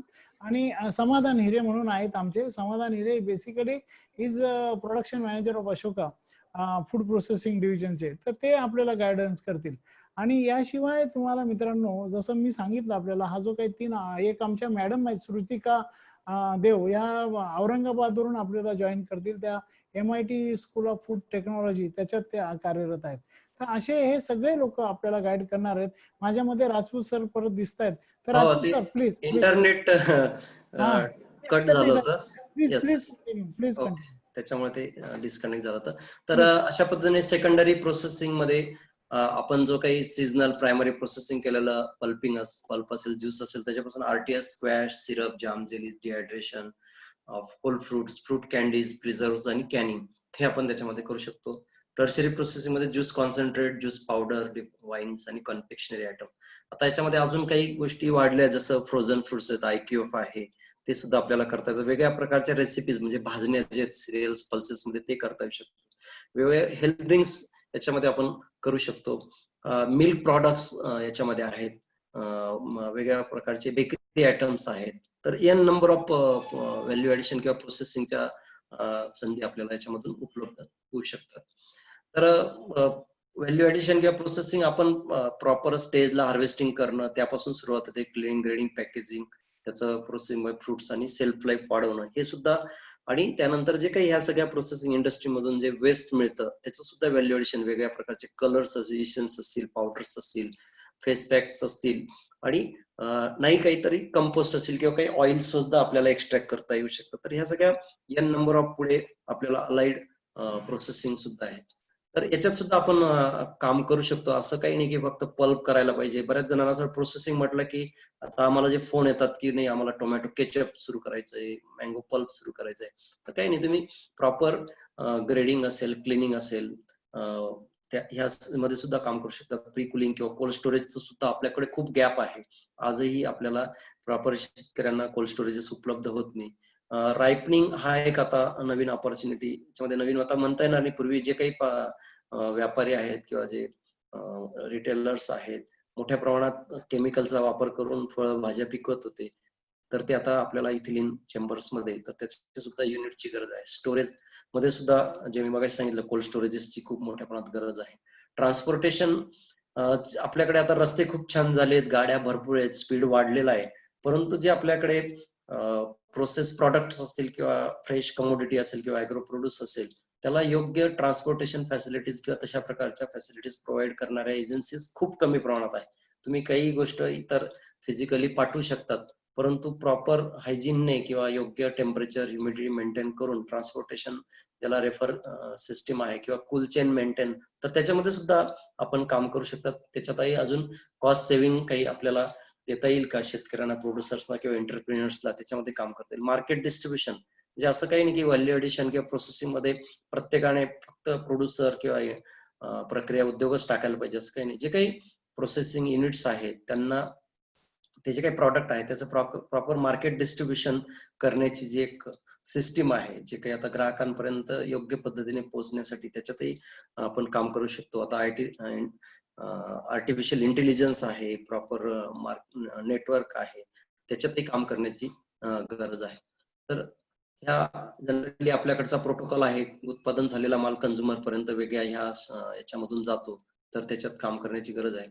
आता सर्वसाधारणपणे प्रोसेसिंग किंवा पोस्ट हार्वेस्ट मॅनेजमेंट मध्ये अशा प्रकारचं चित्र बदलण्याची गरज, हे चित्र आपल्याला दिसत नाही. आजही आपण आपल्या मार्केट यार्ड्स मध्ये किंवा मंडीज मध्ये गेलो, एवढ्या कोविडच्या सिच्युएशन मध्ये सुद्धा अतिशय अनहायजीन पद्धतीने आपल्याकडे फळं आणि भाजीपाल्याचं हँडलिंग होतंय, त्याचं रिटेलिंग होतंय, मार्केटिंग होतंय. तर ह्या पद्धतीने आता आणि लोकांना अतिशय हायजीन पद्धतीने कमी हात लागलेलं किंवा अशा करण्याची गरज आहे. आता आपण म्हणतो की आपल्याकडे मॅनपॉवर खूप आहे, परंतु ठीक आहे मॅनपॉवर हा आपल्याकडे आपण 100% मेकॅनायझेशन नाही करू शकत, परंतु सुरुवातीचं जे वॉशिंग आहे, क्लिनिंग आहे, ग्रेडिंग आहे, हे मेकॅनाइज जर झालं तर कमीत कमी हात लागणार आणि मग पॅकेजिंग किंवा याच्यासाठी आपण काही प्रमाणात मॅन्युअल वापर करू. पण ते मॅन्युअल वापर करत असताना सुद्धा त्याच्यामध्ये आपल्याला कशा पद्धतीने हायजीन मेंटेन करण्याची गरज आहे. जसं ऍप्रन्स आहेत, कॅप्स आहेत, हँड ग्लोव्ज आहेत, याचाही वापर करण्याची गरज आहे. आपल्या FSSAIच्या किंवा FPOच्या नॉर्म्स प्रमाणे ज्या नॉर्म्स आहेत त्याचं हायजीन, हेल्थ याचाही विचार करण्याची गरज आहे. तर हे चित्र सुद्धा बदलण्याची गरज आहे. याच्याने सुद्धा ग्राहक हा चांगल्या प्रकारे आपल्याला मिळवता येऊ शकतो आणि आता लोकांची गरज आहे याचाही विचार करण्याची गरज आहे, याच्यातही काम करण्याची गरज आपल्याला आता आहे. अशा प्रकारचे प्री कुलिंग कोल्ड स्टोरेज आपल्याला ठराविक द्राक्ष वगैरे असतील ज्यांना एक्सपोर्ट पोटेन्शियल आहे किंवा ज्यांचं बाजार मूल्य बऱ्यापैकी मिळतं, तर त्याच्यातही वाढवण्याची संधी आहे की जेणेकरून आपल्याला जे काही फळभाज्या आहेत त्याचं दीर्घकाळ टिकवता येऊ शकतो. आता जर आपण बघितलं एक जनरल मी इकडे एक टेबल जो दाखवतोय की आपल्याकडचे जे मेजर फ्रुट्स आहेत तर त्याच्यामध्ये एक पेक्षा जास्त प्रोसेस प्रॉडक्ट आपल्याला करता येऊ शकतात. म्हणजे अनराईप फ्रुट्स पासून तर राईप किंवा फुल्ली ज्युसी फ्रुट्स आहेत, तर त्यानंतर आपले जे काही हाय व्हॅल्यू फ्रुट्स आहेत जसं ग्रेप्स, मँगो, पोमोग्रेनेट आहे, त्याबरोबरच साध्यातले साधे वूड ऍपल म्हणजे कवट असेल, बोर असेल, याच्यापासून सुद्धा चिंच. आता चिंच जर तुम्ही जर मार्केटमध्ये रॉ चिंच म्हणजे चिंचा जर बघितल्या त्याच्यात जर बाजार मूल्य बघितलं तर त्याला खूप डिमांड आहे. त्यापासून वेगळ्या प्रोसेस प्रॉडक्ट्सला, कारण आता शहरी भागामध्ये किंवा चाट मध्ये खूप मोठ्या प्रमाणात चिंचेचा वापर केला जातो. तर ह्या गोष्टी, कस्टर्ड ऍपल, सीताफळ हे आपल्याकडे फार लिमिटेड प्लांटेशन त्याचं केलं जात होतं, परंतु आता कस्टर्ड ऍपल सीताफळापासून वेगळ्या प्रकारचे म्हणजे त्याची पावडर असेल किंवा त्याचा नॅचरल आईस्क्रीम्स मध्ये त्याचा वापर होतोय, त्याचे ज्युसेस मध्ये, मिल्क शेक्स मध्ये त्याचा वापर केला जातोय. तर अशा ह्या छोट्या मोठ्या ज्याला आम्ही हॉर्टिकल्चरच्या भाषेमध्ये मायनर फ्रूट क्रॉप्स म्हणतो, तर त्याला सुद्धा खूप डिमांड, त्यांची प्रोसेस प्रॉडक्टलाही डिमांड आलेली आणि हे विशिष्ट हंगामामध्येच येतात, परंतु वर्षभर त्याचा वापर प्रोसेस जर आपण केलेला असेल तर त्याचा वापर करता येऊ शकतं. आणि अजून एक महत्वाचं म्हणजे की ही जेवढी फळं आहेत ही सगळी इंडिजिनियस आहेत, भारतीय ओरिजिनचे आहेत. याच्यामध्ये मोठ्या प्रमाणात आपल्याकडच्या ज्या काही जिओग्राफिकल सिच्युएशन आहे त्यानुसार त्याच्यामध्ये वेगळ्या प्रकारचे मिनरल्स, विटॅमिन्स, कार्बोहायड्रेट किंवा आपण म्हणूया की याच्यामध्ये न्यूट्रास्युटिकल व्हॅल्यूज आहेत. जसं जामुन आहे, जामनाची वाईन आपण बनवू शकतो, जामनाची जेली बनवू शकतो किंवा जामनाचा ज्यूस आहे, जामनाच्या बियांची पावडर आहे, की त्यांच्यामध्ये औषधी गुणधर्म आहेत. आता आवळा वृक्ष अमृताचं आपल्याकडे बघितलं जातं. आवळ्यापासून आपण 25 ते 30 प्रकारचे प्रॉडक्ट बनवता येऊ शकतो. म्हणजे इव्हन आवळ्याच्या पानांचा सुद्धा आता वापर करता येऊ शकतो. आता हे जे काही काढे वगैरे आपण बघतो आहोत, तर याच्यामध्ये शेवगा असेल, आवळा असेल, सीताफळ असेल, की यांचे जे काही पानं आहेत, या पानांमध्ये सुद्धा औषधी गुणधर्म आहेत. जे इव्हन पेरूची जी पानं आहेत त्याचा सुद्धा वापर मेडिसिनली वेगळ्या प्रकारच्या याच्यामध्ये करता येऊ शकतो. तर अशी ही दुर्लक्षी मायनर फ्रूट क्रॉप्स आहेत, परंतु याच्यामध्ये खूप हाय व्हॅल्यू न्यूट्रास्युटिकल व्हॅल्यूज आहेत.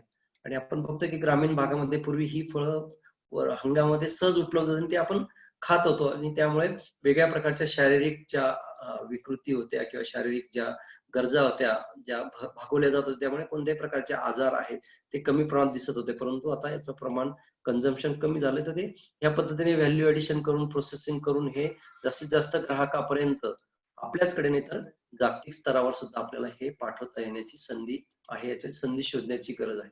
तर अशा पद्धतीने प्रॉपर पॅकेजिंग, प्रायमरी प्रोसेसिंगला खूप स्कोप आहे, की ज्याच्यामध्ये साधं आपण जसं घरात भाजी आणल्यानंतर ते निवडतो आणि तिचे तुकडे करतो किंवा पीस करतो आणि ते आपण खाण्यासाठी वापरतो. सॅलड पर्पज असतील, शिजवण्या पर्पज साठी असतील, लिफी व्हेजिटेबल असेल त्यांची पानं आपण वेगळी त्याच्यामध्ये करत असतो.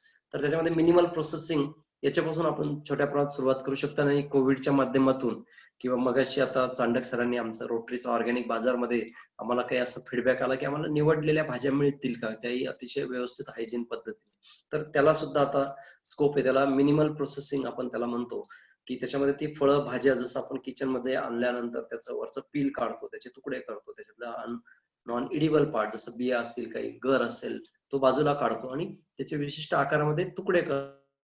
ते आपल्याला त्याच्यामध्ये करता येईल. आणि याच्यामध्ये पार्शियली मेकॅनायझेशन सुद्धा आपल्याला करण्याची गरज आहे. तो दीर्घकाळ टिकण्यासाठी त्याचं सेंट्रिफ्यूज करून घेणं, त्याला चांगल्या प्रकारे असेप्टिक पॅकेजिंग किंवा एअरटाईट कंटेनर्स मध्ये आणि त्याच्यानंतर त्याचं कूल चेन जर मेंटेन केली, प्री कुलिंग कोल्ड स्टोरेज जर केलं.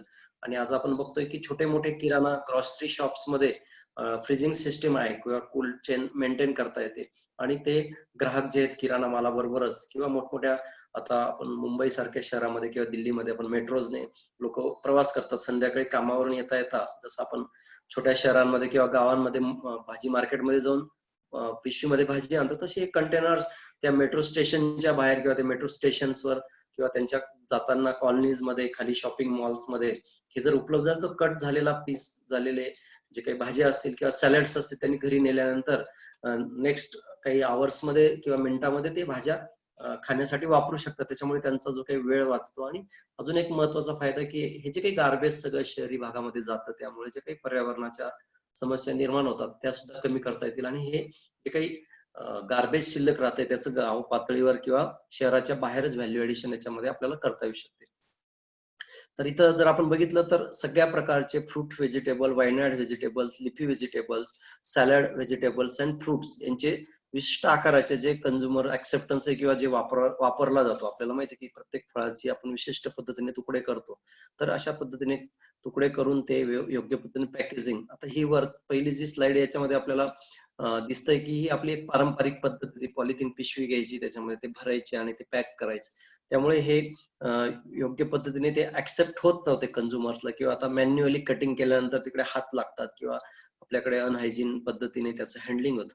तेच जर आता काही प्रमाणात पार्शियली मेकॅनाइज करून आणि चांगल्या प्रकारे जर त्याचं पॅकेजिंग केलं तर अशा प्रकारचं पिक्चर जर आपण ग्राहकांपर्यंत जर गेलं तर याला खूप डिमांड आहे. याच्यात जो काही रॉ मटेरियल वापरलं जातं, आता एकदा कट केल्यानंतर आपल्याला कळणार नाही की हे लहान आकाराचं होतं किंवा शेतकरी त्याला बदला म्हणतात, की जे त्याला फ्रेश मार्केटमध्ये ते ऍक्सेप्ट होत नाही. ती लहान फळं असतील किंवा काही प्रमाणात त्याच्यावर वरती डाग असतात, परंतु ते आतमध्ये चांगलं असतं. अशी फळं भाज्या शेतकऱ्यांना फेकून द्यावे लागतात. तर ती फळं जी आहेत ती काही वेळेस बऱ्याच वेळा ते रेसिड्यू फ्री खूप मोठ्या प्रमाणात असतात. सडलेली मी म्हणत नाही, फक्त काही प्रमाणात पार्शियली इन्फेक्टेड पण ते आतल्या बाजूने गर चांगलं असतं. तर अशा फळांचं व्हॅल्यू ऍडिशन, परंतु ते सुद्धा प्रॉपर हँडलिंग करून त्याच कंडिशन मध्ये ताबडतोब किंवा लगेच त्याच्यामध्ये प्रोसेसिंग होण्याची गरज आहे. तर अशा प्रकारे त्या मालाचं व्हॅल्यू ऍडिशन आपल्याला करता येऊ शकतं. आकर्षक पॅकेजिंग असेल किंवा असेप्टिक पॅकेजिंग असेल किंवा ते दीर्घकाळ टिकण्यासाठी, तर अशा प्रकारे कन्झम्पशन आपल्याला करता येईल.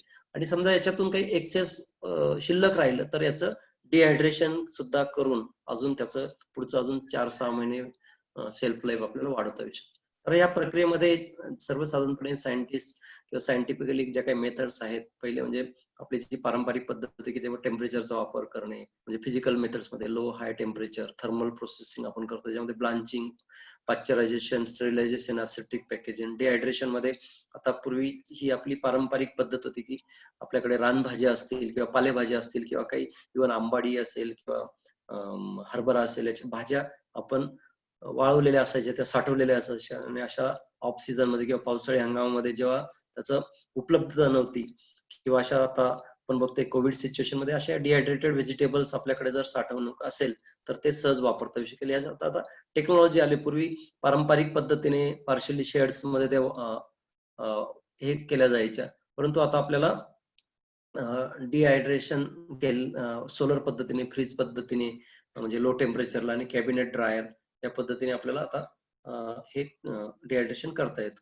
इरेडिएशन ही टेक्नॉलॉजी काही प्रमाणात आपल्या शासकीय किंवा काही कंट्रोल सिस्टीम मध्ये आहे, परंतु आता इरेडिएशन केलेल्या फळं भाज्यांना ज्याच्याने सेल्फ लाईफ वाढतं, त्याचं पिकण्याची प्रक्रिया जी असते ती कंट्रोल करता येते.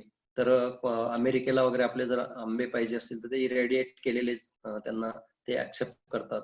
बरेच आपले जे स्पायसेस आहेत की ज्याच्यामध्ये नंतर सेल्फ लाईफ त्याचं कमी होतं, तर ते इरेडिएशन केलेले मटेरियल जे आहे किंवा जे स्पायसेस आहेत त्याला निर्यातीला आपल्याला पाठवतात आणि ते दीर्घकाळ त्याच्यामध्ये टिकतात. अशा या इरेडिएशन फॅसिलिटीज आता गव्हर्नमेंटच्या कंट्रोलमध्ये आहे. ते आपल्या लासलगावला एक कृषक म्हणून आहे की तिकडे कांद्याचं आणि आंब्याचं इरेडिएशन केलं जातं. वाशी मार्केटला सुद्धा ही फॅसिलिटी आहे.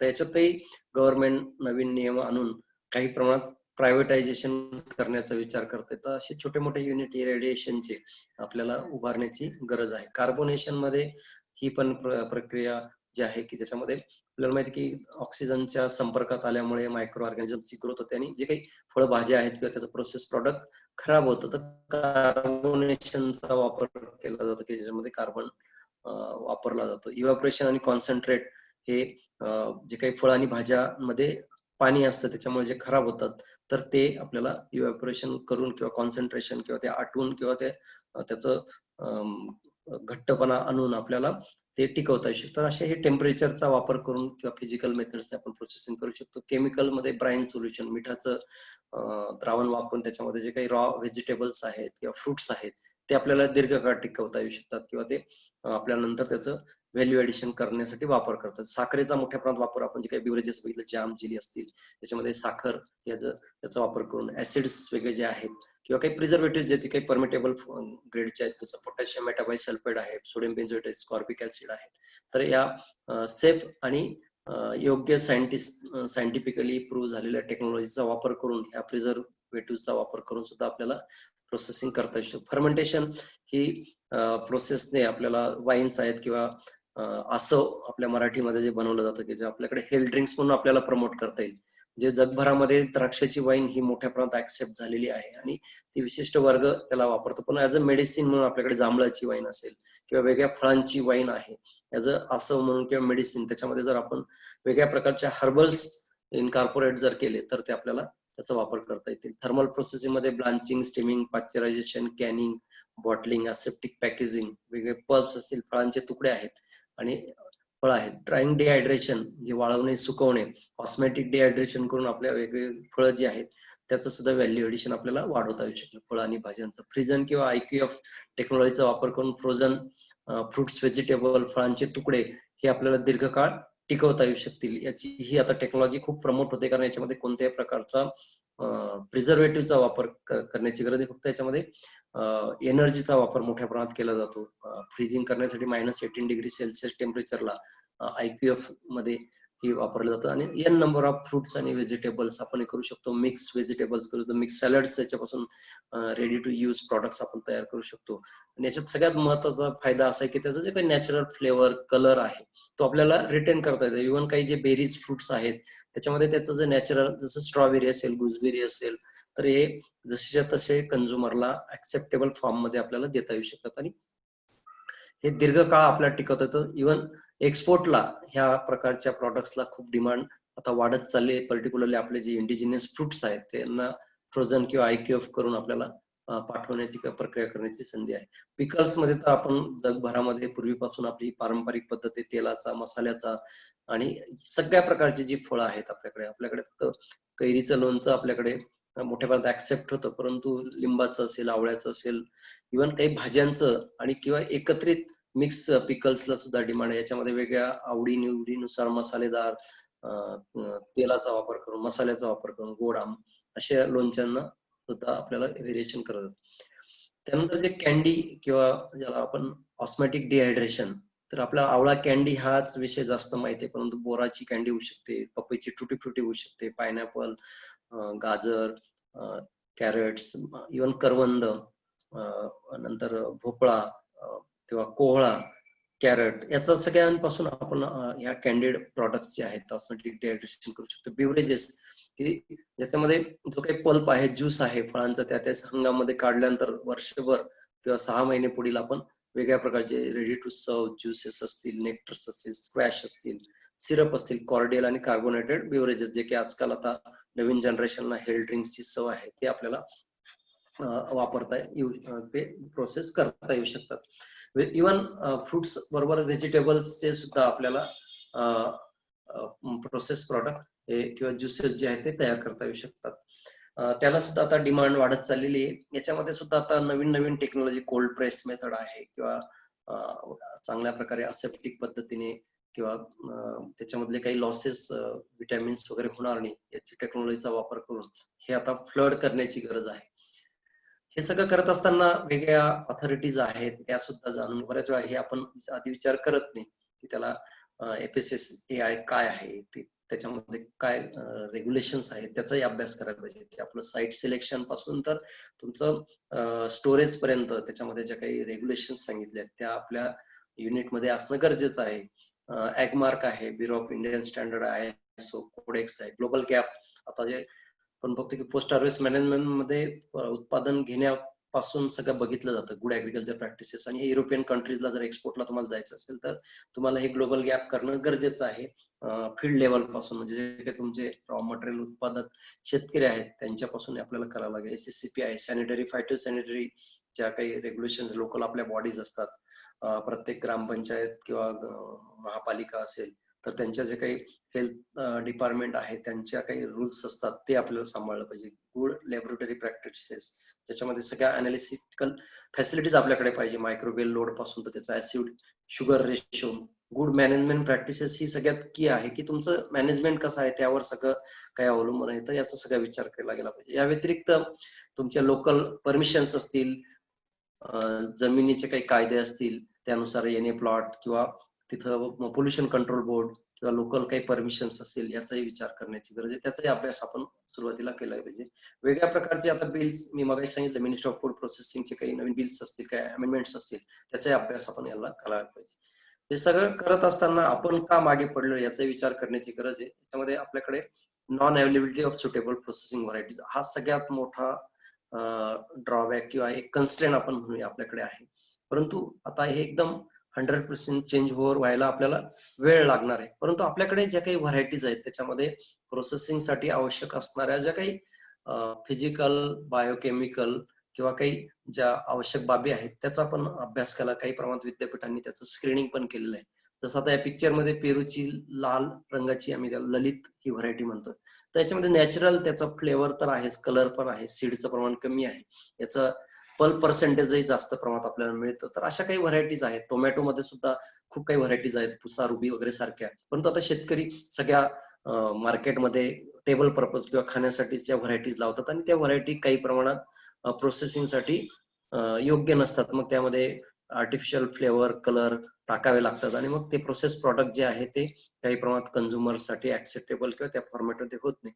तर याचा विचार करावा पाहिजे. कांद्याच्या बाबतीत मी सांगितलं की नाशिकमध्ये 2-3 युनिट बंद पडले. त्याच्यामध्ये माझं करिअरची सुरुवातच त्या इंडस्ट्रीमध्ये झाली होती. त्यामुळे या प्रोसेसिंग इंडस्ट्री मधल्या काही बेसिक अडचणी ज्या आहेत त्या माझ्या त्या लक्षात आलेल्या आहेत. त्यामुळे मी कॉन्फिडेंटली आपल्याला सांगू शकतोय की ते जे युनिट होतं दिंडोरीला, तर ते 100% एक्सपोर्ट ओरिएंटेड युनिट होतं आणि त्यावेळेस गव्हर्नमेंटच्या 50-60% सबसिडीज होत्या आणि त्या मॅनेजमेंटने किंवा त्या कंपनीच्या यांनी खूप मोठ्या प्रमाणात त्या सगळ्या गोष्टी घेतल्या आणि खरोखर अतिशय चांगल्या प्रकारे म्हणजे त्यावेळेस हॅन्सेल ग्रुप जर्मनीचं पूर्णपणे 100% म्हणजे मेकॅनाइज किंवा आपण म्हणतो हायटेक टेक्नॉलॉजी त्यांनी वापर केला. म्हणजे तिकडे सॉर्टर मशीन सुद्धा त्यावेळेस कलर सॉर्टर्स मशीन्स त्या ठिकाणी होते. कंटिन्युअस ड्रायर त्याच्यामध्ये होतं. 5 तासामध्ये कांदा बाहेर जात होता. परंतु जेव्हा ते युनिट सुरू झालं आणि आम्ही जो रॉ मटेरियल आणलं, तर ते रॉ मटेरियल 99% हे नाशिक जिल्ह्याच्या बाहेरचं होतं.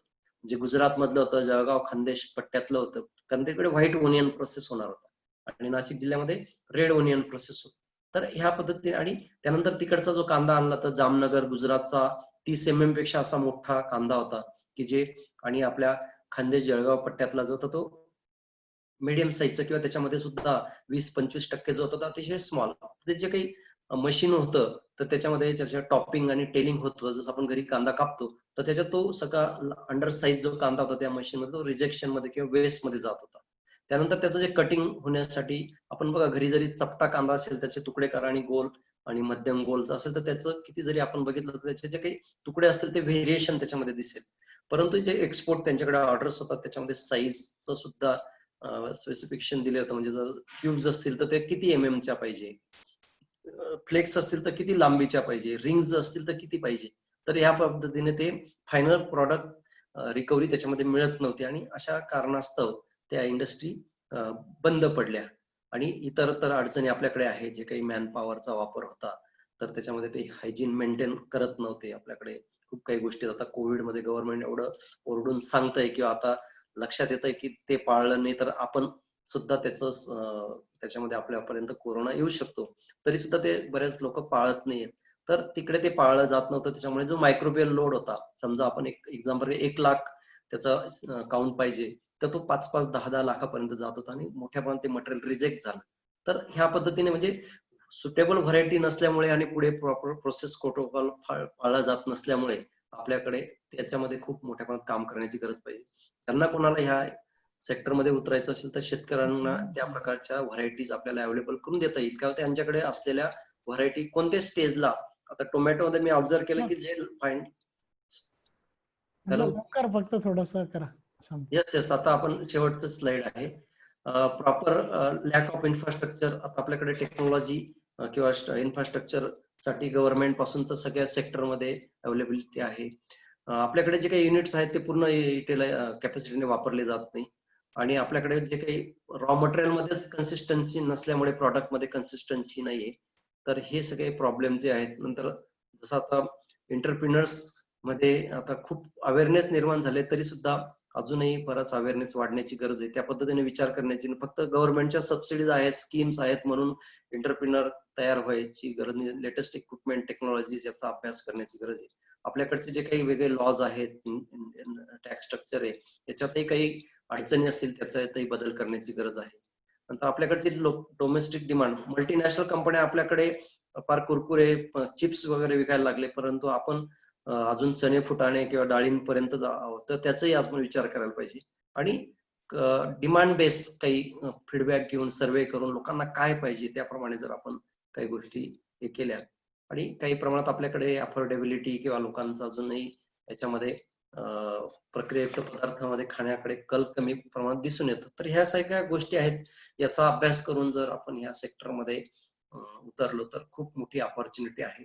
काढणीपासून तर प्रक्रियापर्यंत, प्रक्रियेपासून आपल्या लोकल स्थानिक बाजारापासून तर एक्सपोर्ट मार्केट पर्यंत. तर हे सगळं जाणून जर आपण घेतलं आणि सगळ्यांना घेऊन जर चाललं म्हणजे ज्यात शेतकरी पण, एंटरप्रिनर पण आहे, शासकीय योजना हे आपल्याला फायद्यासाठी आहेत, हे आपल्याला बिझनेस साठी तर आहेतच, परंतु आपल्या सगळ्यांचा जे काही आपली इकॉनॉमिकल ग्रोथ आहे फार्म जे देशाची आहे, आपल्या भागाची आहे, त्याचा विचार करून जर आपण याच्यामध्ये उतरलो तर नक्की फायदा याच्यामध्ये होऊ शकतो. हे मला त्याच्यातून सांगायचं आहे.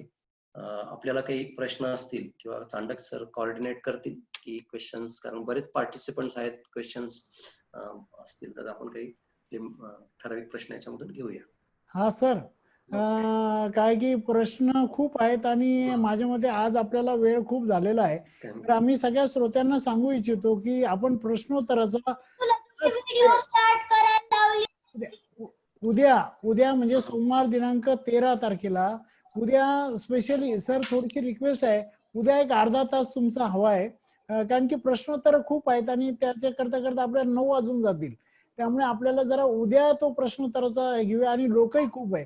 आम्ही सगळ्यांना याची एक लिंक, डायरेक्ट लिंक तुम्हाला पाठवतोय.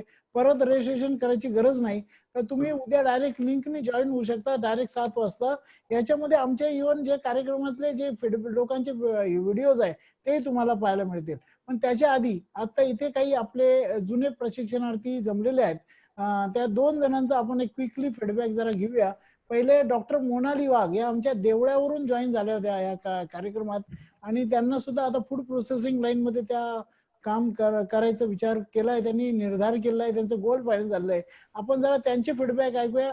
डॉक्टर मोनाली वाघ, प्लीज जरा आपलं फीडबॅक द्या. Yes sir. Good evening sir. Good evening. मला सगळ्यात आधी उद्योगवर्धिनीला खूप खूप खूप थँक्यू बोलायचंय सर, की कारण तुमच्यामुळे मी काहीतरी आज करण्याचा विचार करते.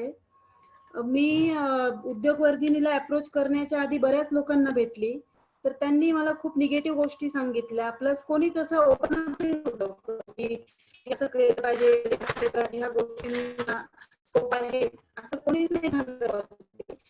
जेव्हा उद्योगवर्धिनीचा हे कोर्स स्टार्ट केला तेव्हा आम्ही खूप छोटा विचार घेऊन हे सगळं केलं होतं. पण आज जेव्हा तो कोर्स पूर्ण झाला तेव्हा आम्ही खूप आपण खूप करू शकतोय आणि गोष्टींमध्ये फक्त तुमच्यामुळे आम्हाला म्हणजे पटलं आणि ते आम्ही करू शकतोय हा कॉन्फिडन्स आला सर. त्यानंतर तुमचे जे पण लोक आहेत ना ते खूप जास्त हेल्पफुल आहेत, म्हणजे राजपूत सर, तुम्ही, Lonare sir, Mamata ma'am sir खूप हेल्पफुल आहेत. दुपारी लोणारे सरांशी पण बोलली सर की इतकं छान कोणीच नाही सांगत, म्हणजे की त्यांना इतका वेळ नाही देत कोणी. मला बेकरीनी स्टार्ट करायचा विचार करते सर देवळ्याला. ते मोठं प्रोजेक्ट तर आपण करणारच आहोत नाशिकला, फूड पार्क. ते तर ठरलंय म्हणजे आता की चांडक सरांसोबत उद्योगवर्धिनी सोबत मोठं काहीतरी करायचंच आहे. पण म्हटलं आता एक छोटा स्टार्टअप आपण देवळ्याला करूया. त्या संदर्भात मी लोणारे सरांशी बोलली आज. तर इतकं छान त्यांनी मला सगळं समजावून सांगितलं. तर खूप थँकफुल आहे मी ह्या सगळ्या गोष्टींसाठी उद्योगवर्धिनीला. Thank you madam, thank you very much. गोष्ट सांगायची आहे सर मला की मी खूप लोकांना भेटत होती आधी वेगवेगळ्या क्षेत्रातल्या की जे मला या बाबतीत मदत करू शकतील असं. पण ह्या उद्योगवर्धिनीमध्ये ना सर लीगल गोष्टी आहेत, फूड प्लांटच्या टेक्नॉलॉजिकल गोष्टी आहेत, या सगळ्यांसाठी एकच हा प्लॅटफॉर्म खूप छान आहे. म्हणजे एकाच ठिकाणी सगळी माहिती, सगळे प्रोसेस छान आहे उद्योगवर्धिनी. म्हणजे thank you all of you. Thank you madam for such a nice word. मित्रांनो, जसं मॅडमनी सांगितलं की आपण एकाच ठिकाणी केवळ टेक्नॉलॉजी नाही तर तुम्हाला government schemes, project report, market आणि पूर्ण production planning, supply chain management या सगळ्या गोष्टीवर एकाच ठिकाणी हे गायडन्स करतोय. म्हणून यावेळेस आम्ही तो कार्यक्रमाचा कालावधी सुद्धा 3 आठवडे केलाय. जो कार्यक्रम आपला 15 तारखेला सुरू होतोय संध्याकाळी 7 ते 8:30 या वेळेला. आता कमलेश कटोड आमचे एक पुण्याहून एक प्रशिक्षणार्थी जॉईन झाले होते आणि कमलेश कटोडजींना मी विनंती करतो की त्यांचा जो हा कोर्स मधला जो अनुभव आहे जरा त्यांनी तो शेअर करा. Kamleshji please. Yes, good evening everybody. I am Kamlesh Katod from Pune and we are into real estate development in Pune. Actually, we have agriculture farm in Srirampur and for the last 2-3 years I was thinking of focusing on agriculture base, but then I always thought ki agriculture it should be with a complementing industry, म्हणजे value addition होऊ शकेल or at least किंवा मग आपण जे grow करतो ते आपण directly export करायला पाहिजे. So this was definitely always in my mind. And during this time, I came across this one of the WhatsApp where I came to know about this course, and I joined this course. I attended the introductory lecture, and it was really inspiring. And then I really thank Chandak sir and Rajput sir for this wonderful seminar what we had, or this series of lectures we had. So many different topics. Even the other faculties were also extraordinary. From CFTI we had, and from other organizations also, from finance point of view also. They've covered everything, all aspects of agro-food industry. Maybe it could be juices, freezing, dehydration, bakery, dairy, exports, and all aspects. Other than this also, like legal, finances, government schemes, clusters. I think overall it was a huge knowledge packed seminar for this 21 days we had close to. Yes, earlier it was told us 14-15 days, but it went up to 20 days. Amazing. I really thank Chandak sir and Rajput sir for this wonderful knowledge what you could impart to us. And yes, thank you so much. Sir, thank you very much for joining this feedback session. I would like to thank you and all the best. Definitely जसं एक गोष्ट सांगितली, even खटोड sir सुद्धा त्याला join करतात. आपण लवकरच एक नाशिक मध्ये फूड क्लस्टर करायचं पूर्ण आपलं प्लॅन आहे, आणि त्याच्यामध्ये आपण अजून एक म्हणजे जसं आता 50 लोक आहेत, अजून एक 50 लोक, एक 100-200 लोकांचं एक फूड क्लस्टर करायचा आपला प्लॅन आहे. त्याच्यामध्ये खूप पुढे गेलो सुद्धा आहेत आपण. मित्रांनो, आता मला वेळेच्या अभावाने बऱ्याच गोष्टी घेता येत नाही. खूप सिरीज ऑफ क्वेश्चन्स आमच्याकडे पडलेले आहेत, आणि राजपूत सर सुद्धा आहेत, परंतु आता वेळेचा अभाव आहे, त्यामुळे काही सूचना मी आपल्याला देतो. मित्रांनो, तुमच्या सगळ्या प्रश्नांची उत्तरं ज्या काही मिनिस्टर ऑफ फूड प्रोसेसिंगच्या स्कीम्स आहेत, सबसिडी आहेत, परत तुमचे बरेचसे टेक्निकल प्रश्न आहेत, या सगळ्या प्रश्नांची उत्तरं उद्या मला आय एम व्हेरी सॉरी, परंतु उद्या संध्याकाळी 7 वाजता तुम्हाला हे नक्की परत ऐकायला मिळेल, याच्यात काही शंका नाही. तर उद्या तुम्हाला त्याच्यामध्ये ऍडिशन सुद्धा देतोय. एक माझे प्रशिक्षणार्थी आहेत मिस्टर सचिन भालेराव, हे मुख्यतः एक्सपो म्हणजे सगळं ऍग्रिकल्चर फूड प्रोडक्ट जे आहे ना त्याचं मार्केटिंग करतायत, आणि अगदी खूप चांगला त्यांचं टर्नओव्हर सुद्धा आहे. तर त्यांची सुद्धा फूड प्रोडक्ट बद्दलचे जे काही मत आहे ते सुद्धा, आणि त्यांचा जो उद्योजकीय अनुभव आहे या क्षेत्रातला फूड प्रोसेसिंगच्या, विशेषतः विक्रीचा, त्याच्याबद्दल ते आपल्याला गायडन्स करणार आहे. आजच्या कार्यक्रमाचा जो सगळा व्हिडिओ आहे हा तुम्हाला नक्की ऐकायला मिळेल. हा कार्यक्रम झाला तुम्हाला ती लिंक आम्ही पाठवू. त्याच्यानंतर त्याचे प्रोग्राम डिटेल्स जे ऑलरेडी मी सांगितलेलं आहे, परत एकदा सांगतो. जसं आता खटोड सरांनी सांगितलं, आपण याच्यामध्ये फ्रुट्स, व्हेजिटेबल, डिहायड्रेशन पासून सिरप्स पर्यंत सगळ्या काही गोष्टी आपण त्याच्यामध्ये घेतो. Bakery, dairy, cashnuts, food grain, cereals, pulses, या सगळ्या गोष्टींचं तुम्हाला टेक्निकल माहिती, त्याचबरोबर CFTRIच्या 400 टेक्नॉलॉजीज अवेलेबल आहे त्याची माहिती, गव्हर्नमेंटच्या ज्या काही स्कीम्स आहे त्याची माहिती, प्रोजेक्ट मॅनेजमेंट कसं करायचं, पूर्ण त्याचं प्रोडक्शन प्लॅनिंग कसं करायचं, सप्लाय चेन मॅनेजमेंट कशी करायची, या सगळ्या गोष्टींची माहिती तुम्हाला टेक्निकलसह लीगल आस्पेक्ट सुद्धा तुम्हाला, अगदी मग कशा पद्धतीने आपली फर्म केली पाहिजे, लोनच्या वेगवेगळ्या स्कीम्स काय आहेत, ते सगळं तुम्हाला अंडर वन पॅकेज एका याच्यामध्ये देणार आहे. हा 3 आठवडे चालणार आहे. बुधवारपासून सुरू होतोय. या कार्यक्रमाची फी जी आहे ती 3,900 रुपये आहे फक्त. पूर्ण एवढ्या 3 आठवड्याची fee only 3,900. Since we have increased very big syllabus सुद्धा खूप वाढवला आम्ही, तर फक्त 3,900 मध्ये आम्हाला हे तुम्हाला मिळणार आहे. आणि कार्यक्रमाच्या याच्यात आज वैशिष्ट्य असं की एखाद दिवस जर तुमचा मिस झाला तर त्याचा व्हिडिओ तुम्हाला त्याच दिवशी मिळून जातो, जो तुम्ही नंतर पाहून परत दुसऱ्या दिवशी रिफ्रेश होऊ शकतात. आता तुम्हाला त्या कार्यक्रमाची रजिस्ट्रेशन लिंक सुद्धा आम्ही पाठवतोय. दुसरं अजून एक की मागच्या कार्यक्रमात जो आमचा झालेला आहे, जसं आता मोनाली वाघ आणि खटोड सर आपल्याशी बोलले, तर तुम्हाला हे या व्यतिरिक्त आमचे जे प्रशिक्षणार्थी आहे त्यांचा जो फीडबॅक व्हिडिओ आहे तोही तुम्हाला बघायला मिळेल. या व्यतिरिक्त सगळ्यांना मी एक सूचना जरूर देईल, एक रिक्वेस्ट अशी करेल, उद्योगवर्धिनीचं जे YouTube चॅनल आहे त्याला आपण जरूर व्हिजिट करा. त्याच्यामध्ये आमचे अनेक फूड प्रोसेसिंगचे एंटरप्रेन्योर्स आहे, त्यांच्या मुलाखती तुम्हाला ऐकायला मिळते. त्याच्यामध्ये आमचं शशिकांत दात्रक आणि मनीषा दात्रक यांचं जे वरुण ॲग्रोची जी स्टोरी आहे, त्यांच्यामध्ये काय काय ऑपॉर्च्युनिटी ते सांगतील. विलास शिंदे जे आमचे सह्याद्री ॲग्रोचे आहेत ते आपल्याला माहिती देतील. सुजाता शेळके जे आमच्या वेदांत ॲग्रोचे आहेत, ज्या 40 प्रकारचे फूड प्रोडक्ट तयार करतात, ते सांगतील. हनुमंत गायकवाड यांचं सुद्धा व्हिडिओ ऐकायला मिळेल, आणि आजचा व्हिडिओ तुम्हाला मिळेल. तर मित्रांनो, हे सगळं उद्योगवर्धिनीच्या YouTube चॅनलवर आपल्याला मिळेल. तर आपण जरूर त्याला व्हिजिट करा अशी मी सगळ्यांना विनंती करेल. म्हणजे उद्या तुम्ही अजून त्या प्रश्न घेऊन या. We will definitely welcome your all of question आणि सगळ्या प्रश्नांची उत्तर आम्ही नक्की देऊ, याच्यात काही शंका नाही. अतिशय तज्ञ आपल्याकडे आहेत. हा, पण एक दोन प्रश्न खूप महत्वाचे आहेत. आता राजपूत सर आहेत तर त्यांचा आपण जरा फायदा घेऊया. काय काय प्रश्न आहेत? एक दोनच प्रश्न फक्त, पुढचे फक्त 2-4 मिनिटं आपण जरा याच्यासाठी देऊया. येस सर, बरेच लोक आता घरगुती घरून कसं करता येईल युनिट फूड प्रोसेसिंगचं आणि कमीत कमी जागेमध्ये काय काय करता येईल, हा एक कॉमन प्रश्न बऱ्याच लोकांकडून आलाय. आणि दुसरा प्रश्न असा आहे की याच्यामध्ये काही टेक्निकल बॅकग्राऊंड किंवा काय मशिनरीजचा सेटअप वगैरे वेगवेगळ्या याच्यासाठी काय काय लागतो, तर ते जरा खूप कॉमन प्रश्न आहे बऱ्याच लोकांचा. स्मॉल स्केलवर तुम्ही म्हणत असाल तर आपल्याकडे थोडस मार्केटचा सर्वे असणं आवश्यक आहे. कशाला डिमांड आहे? आता आम्ही रोटरीच्या बाजारामध्ये बघितलं, एक मॅडम आले तर मी आले पाक बनवते. म्हटलं मॅडम आले पाक पण तुम्ही इकडे जर स्टॉल लावणार पण त्याचं थोडस तुम्ही काही सर्वे केलाय की किंवा त्याचं किती रिक्वायरमेंट आहे? नाहीतर लोक जसं आवड म्हणून घेतील तर थोडं तुम्ही सर्वे करून आणि मागणी किंवा काय आहे किंवा कोणत्या फॉर्मॅटमध्ये बाजारामध्ये ते विकलं जातं याचाही विचार केला पाहिजे. आणि एकच एक प्रॉडक्ट न जाता एखाद्या कमोडिटीचे किंवा फळांचे 4-5 प्रॉडक्ट असा विचार करा. समजा कॅन्डी सांगितली तर तुम्ही 5 प्रकारच्या कॅन्डी असतील किंवा काही भाजण्या असतील तर 5 प्रकारच्या भाजण्या करा. म्हणजे काय होतं की जे आपण आता काही कन्स्ट्रेन्स बघितले की फुल्ली युटिलायझेशन होत नाही तर ते आपल्याला करता येईल. आणि छोट्या स्वरूपात जर करायचं असेल तर आपण 200-250 स्क्वेअर फीट मधून सुद्धा असं घरगुती व्यवसाय सुरू करू शकतो. आणि त्याला खूप मशिनरी पाहिजे असं काही नाही. बरेच जण मशिनरीच्या विचारातच खूप मागे पडतात.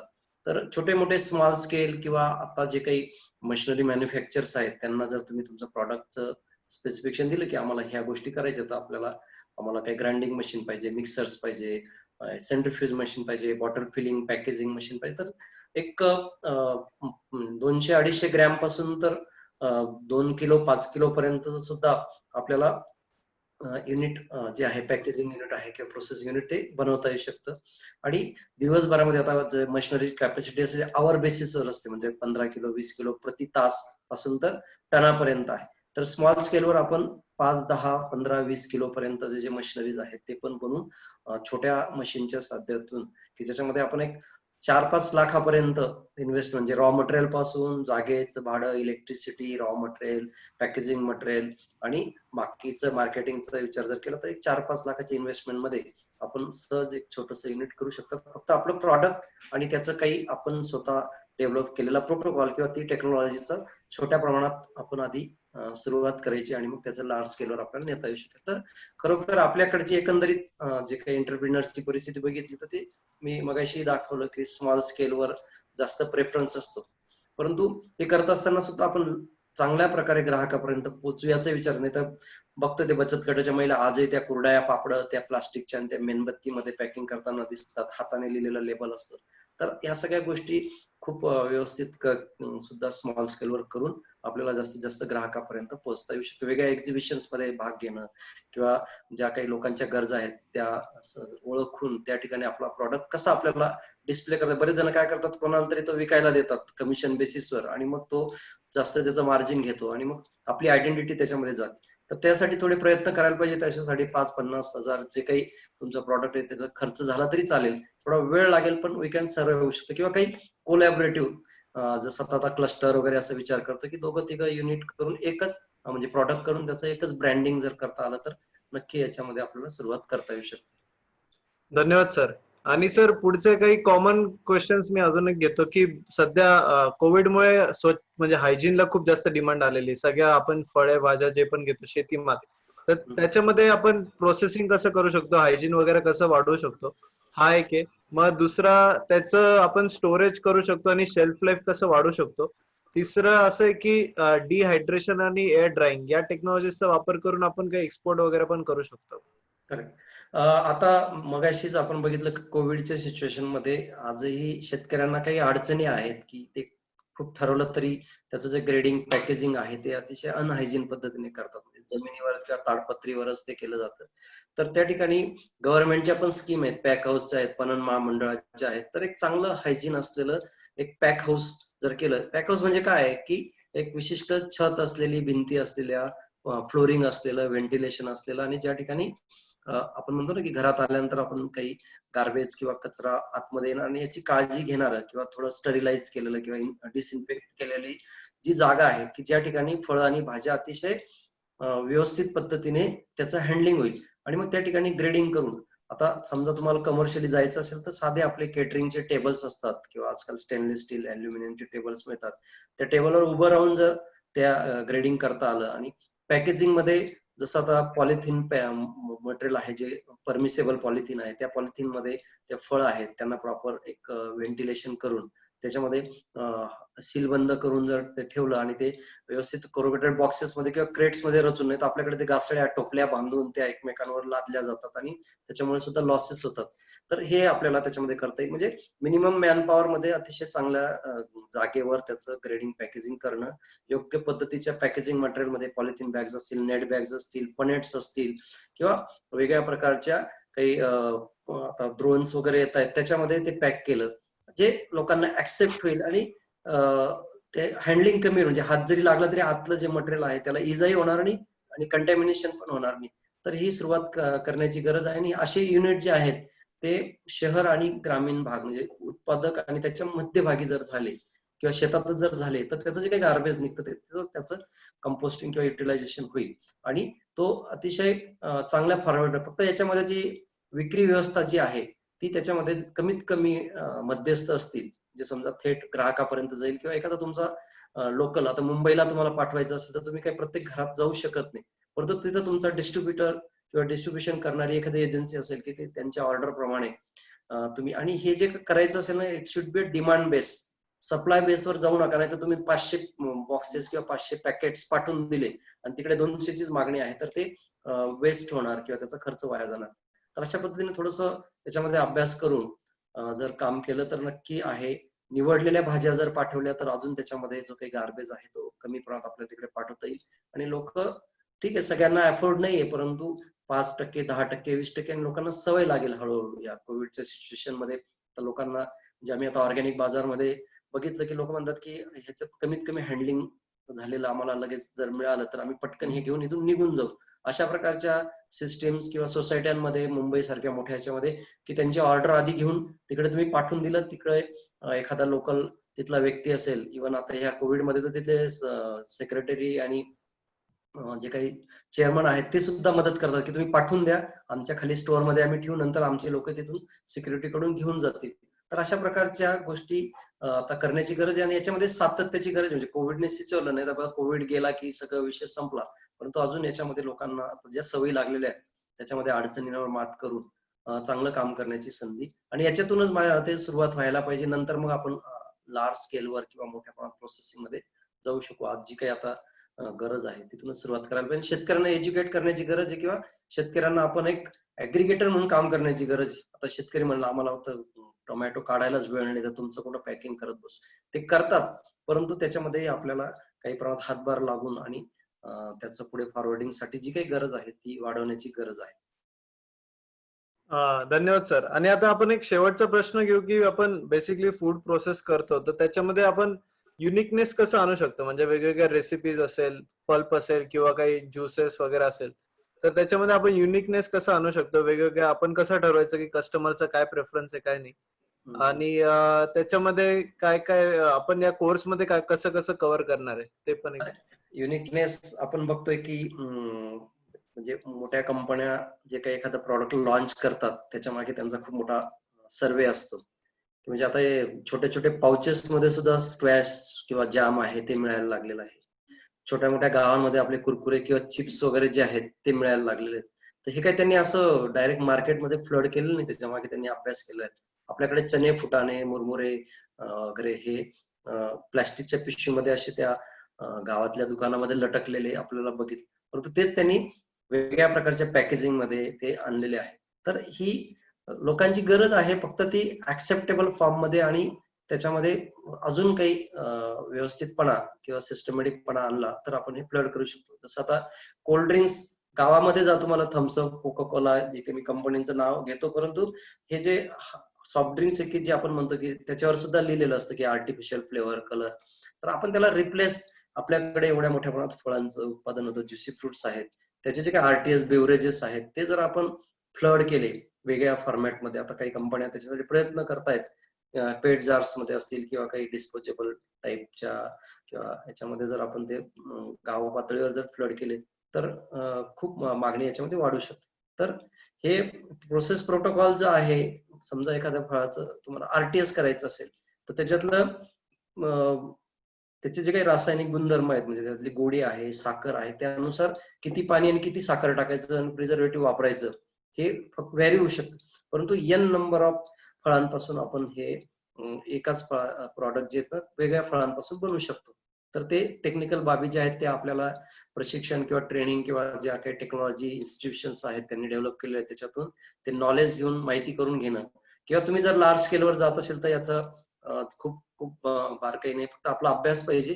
टेक्नॉलॉजी जे आहेत, जे काही प्रोजेक्ट करून देतात, म्हणजे मॅन्युफॅक्चर्स आहेत ते टर्न की बेसिसवर सुद्धा आपल्याला प्रोसेस प्रोटोकॉल डेव्हलप करून ते देतात. त्याच्यामुळे तो आपल्याला नंतरच्या याच्यामध्ये विचार करता येऊ शकतो. धन्यवाद सर. माझ्या मते सरांनी खूप चांगलं उत्तर दिलेलं आहे. एक सगळ्यांना सांगू इच्छितो की जे आपण इथे प्रशिक्षण देतोय त्याच्यामध्ये अगदी होम स्केल पासून अगदी लार्ज स्केल पर्यंत तुम्ही कसे जाऊ शकाल याचं पूर्ण टेक्निकल नो हाऊ सुद्धा तुम्हाला दिलं जाणार आहे. टेक्नॉलॉजी जे अवेलेबल आहे CFTRI सारख्या संस्थेकडे आणि वेगवेगळ्या ठिकाणी जे अवेलेबल आहे त्याची सुद्धा माहिती तुम्हाला दिली जाणार आहे. त्यामुळे तुम्ही अगदी मोठ्या स्केलवर आणि इव्हन म्हणजे काही लोकांना एक्सपोर्ट बद्दल पण विचारलं तर त्याचं सुद्धा प्रशिक्षण आहे, त्याची सुद्धा माहिती याची दिली जाणार आहे की तुम्ही एक्सपोर्टला काय करू शकता. आणि प्रोसेस फूड प्रॉडक्ट खूप डिमांड आहे. कसं आहे की फक्त त्याच्यामध्ये तुम्हाला जर टिकणाऱ्या गोष्टी असतील तर ते एक्सपोर्ट नक्की होऊ शकतं, काही विषय नाही. अर्थात पेरिशेबल कमोडिटी सुद्धा एक्सपोर्ट होत आहेत, त्याला फक्त चांगल्या पद्धतीने जर केलं तर definitely it can be done. So friends, wish you all the very best. मी सगळ्यांचे विशेषतः राजपूत सरांचं आणि आमचे जे 2 प्रशिक्षणार्थी येऊन गेले, मिस्टर खटोड आणि मिसेस डॉक्टर मोनाली वाघ, या दोघांचेही मी विशेष आभार मानतो. त्यांनी जे काय आपल्याला उपस्थित राहून गायडन्स केलं. राजपूत सरांचं तर आभार आता मानायची काही फॉर्मॅलिटी मला करायची नाहीये, कारण की काय की त्यांना तर वारंवार बोलवायचं आहे. त्यामुळे आता फक्त त्यांच्या जस्ट आपल्या सगळ्यांच्या वतीने सरांचा आभार मानतो. सरांना ऑलरेडी विनंती केलेली आहे तर उद्या परत आपण 7 वाजता परत जमूया. सगळ्यांना परत ही लिंक परत डायरेक्ट तुम्हाला आमची झूम लिंकच मिळणार आहे, त्यामुळे तुम्ही इमिजिएटली जॉईन करू शकता. 6:45 वाजता जरी लॉग इन केलं तर you can join in at 7 o'clock. 7 वाजता तुम्ही लॉग इन होऊ शकता. सगळ्या तुमच्या प्रश्नाची उत्तर आम्ही देऊ 100%. आज वेळेअभावी गोष्टी घेता नाही आल्या त्याबद्दल मी आपल्या सगळ्यांची दिलगिरी व्यक्त करतो आणि हा कार्यक्रम इथे थांबतोय. परत एकदा सांगतो, 15 तारखेला आपला कार्यक्रम सुरू होतोय. त्याची रजिस्ट्रेशन लिंक, आजच्या पूर्ण कार्यक्रमाचा व्हिडिओ, आधीचे सगळे व्हिडिओ सुद्धा तुम्हाला युट्यूब चॅनलवर बघायला मिळतील. तर यू कॅन जस्ट तो आमचा युट्यूब चॅनल आहे ते तुम्ही सबस्क्राईब करा आणि ते तुम्ही पाहू शकता. तुम्हाला रेग्युलर नोटिफिकेशन सुद्धा येत राहतील. So wish you all the very best आणि परत एकदा सगळ्यांचे आभार मानतो आणि कार्यक्रम इथे थांबवतो. जय हिंद, जय महाराष्ट्र. थँक्यू, धन्यवाद. धन्यवाद सर. ओके, चालेल.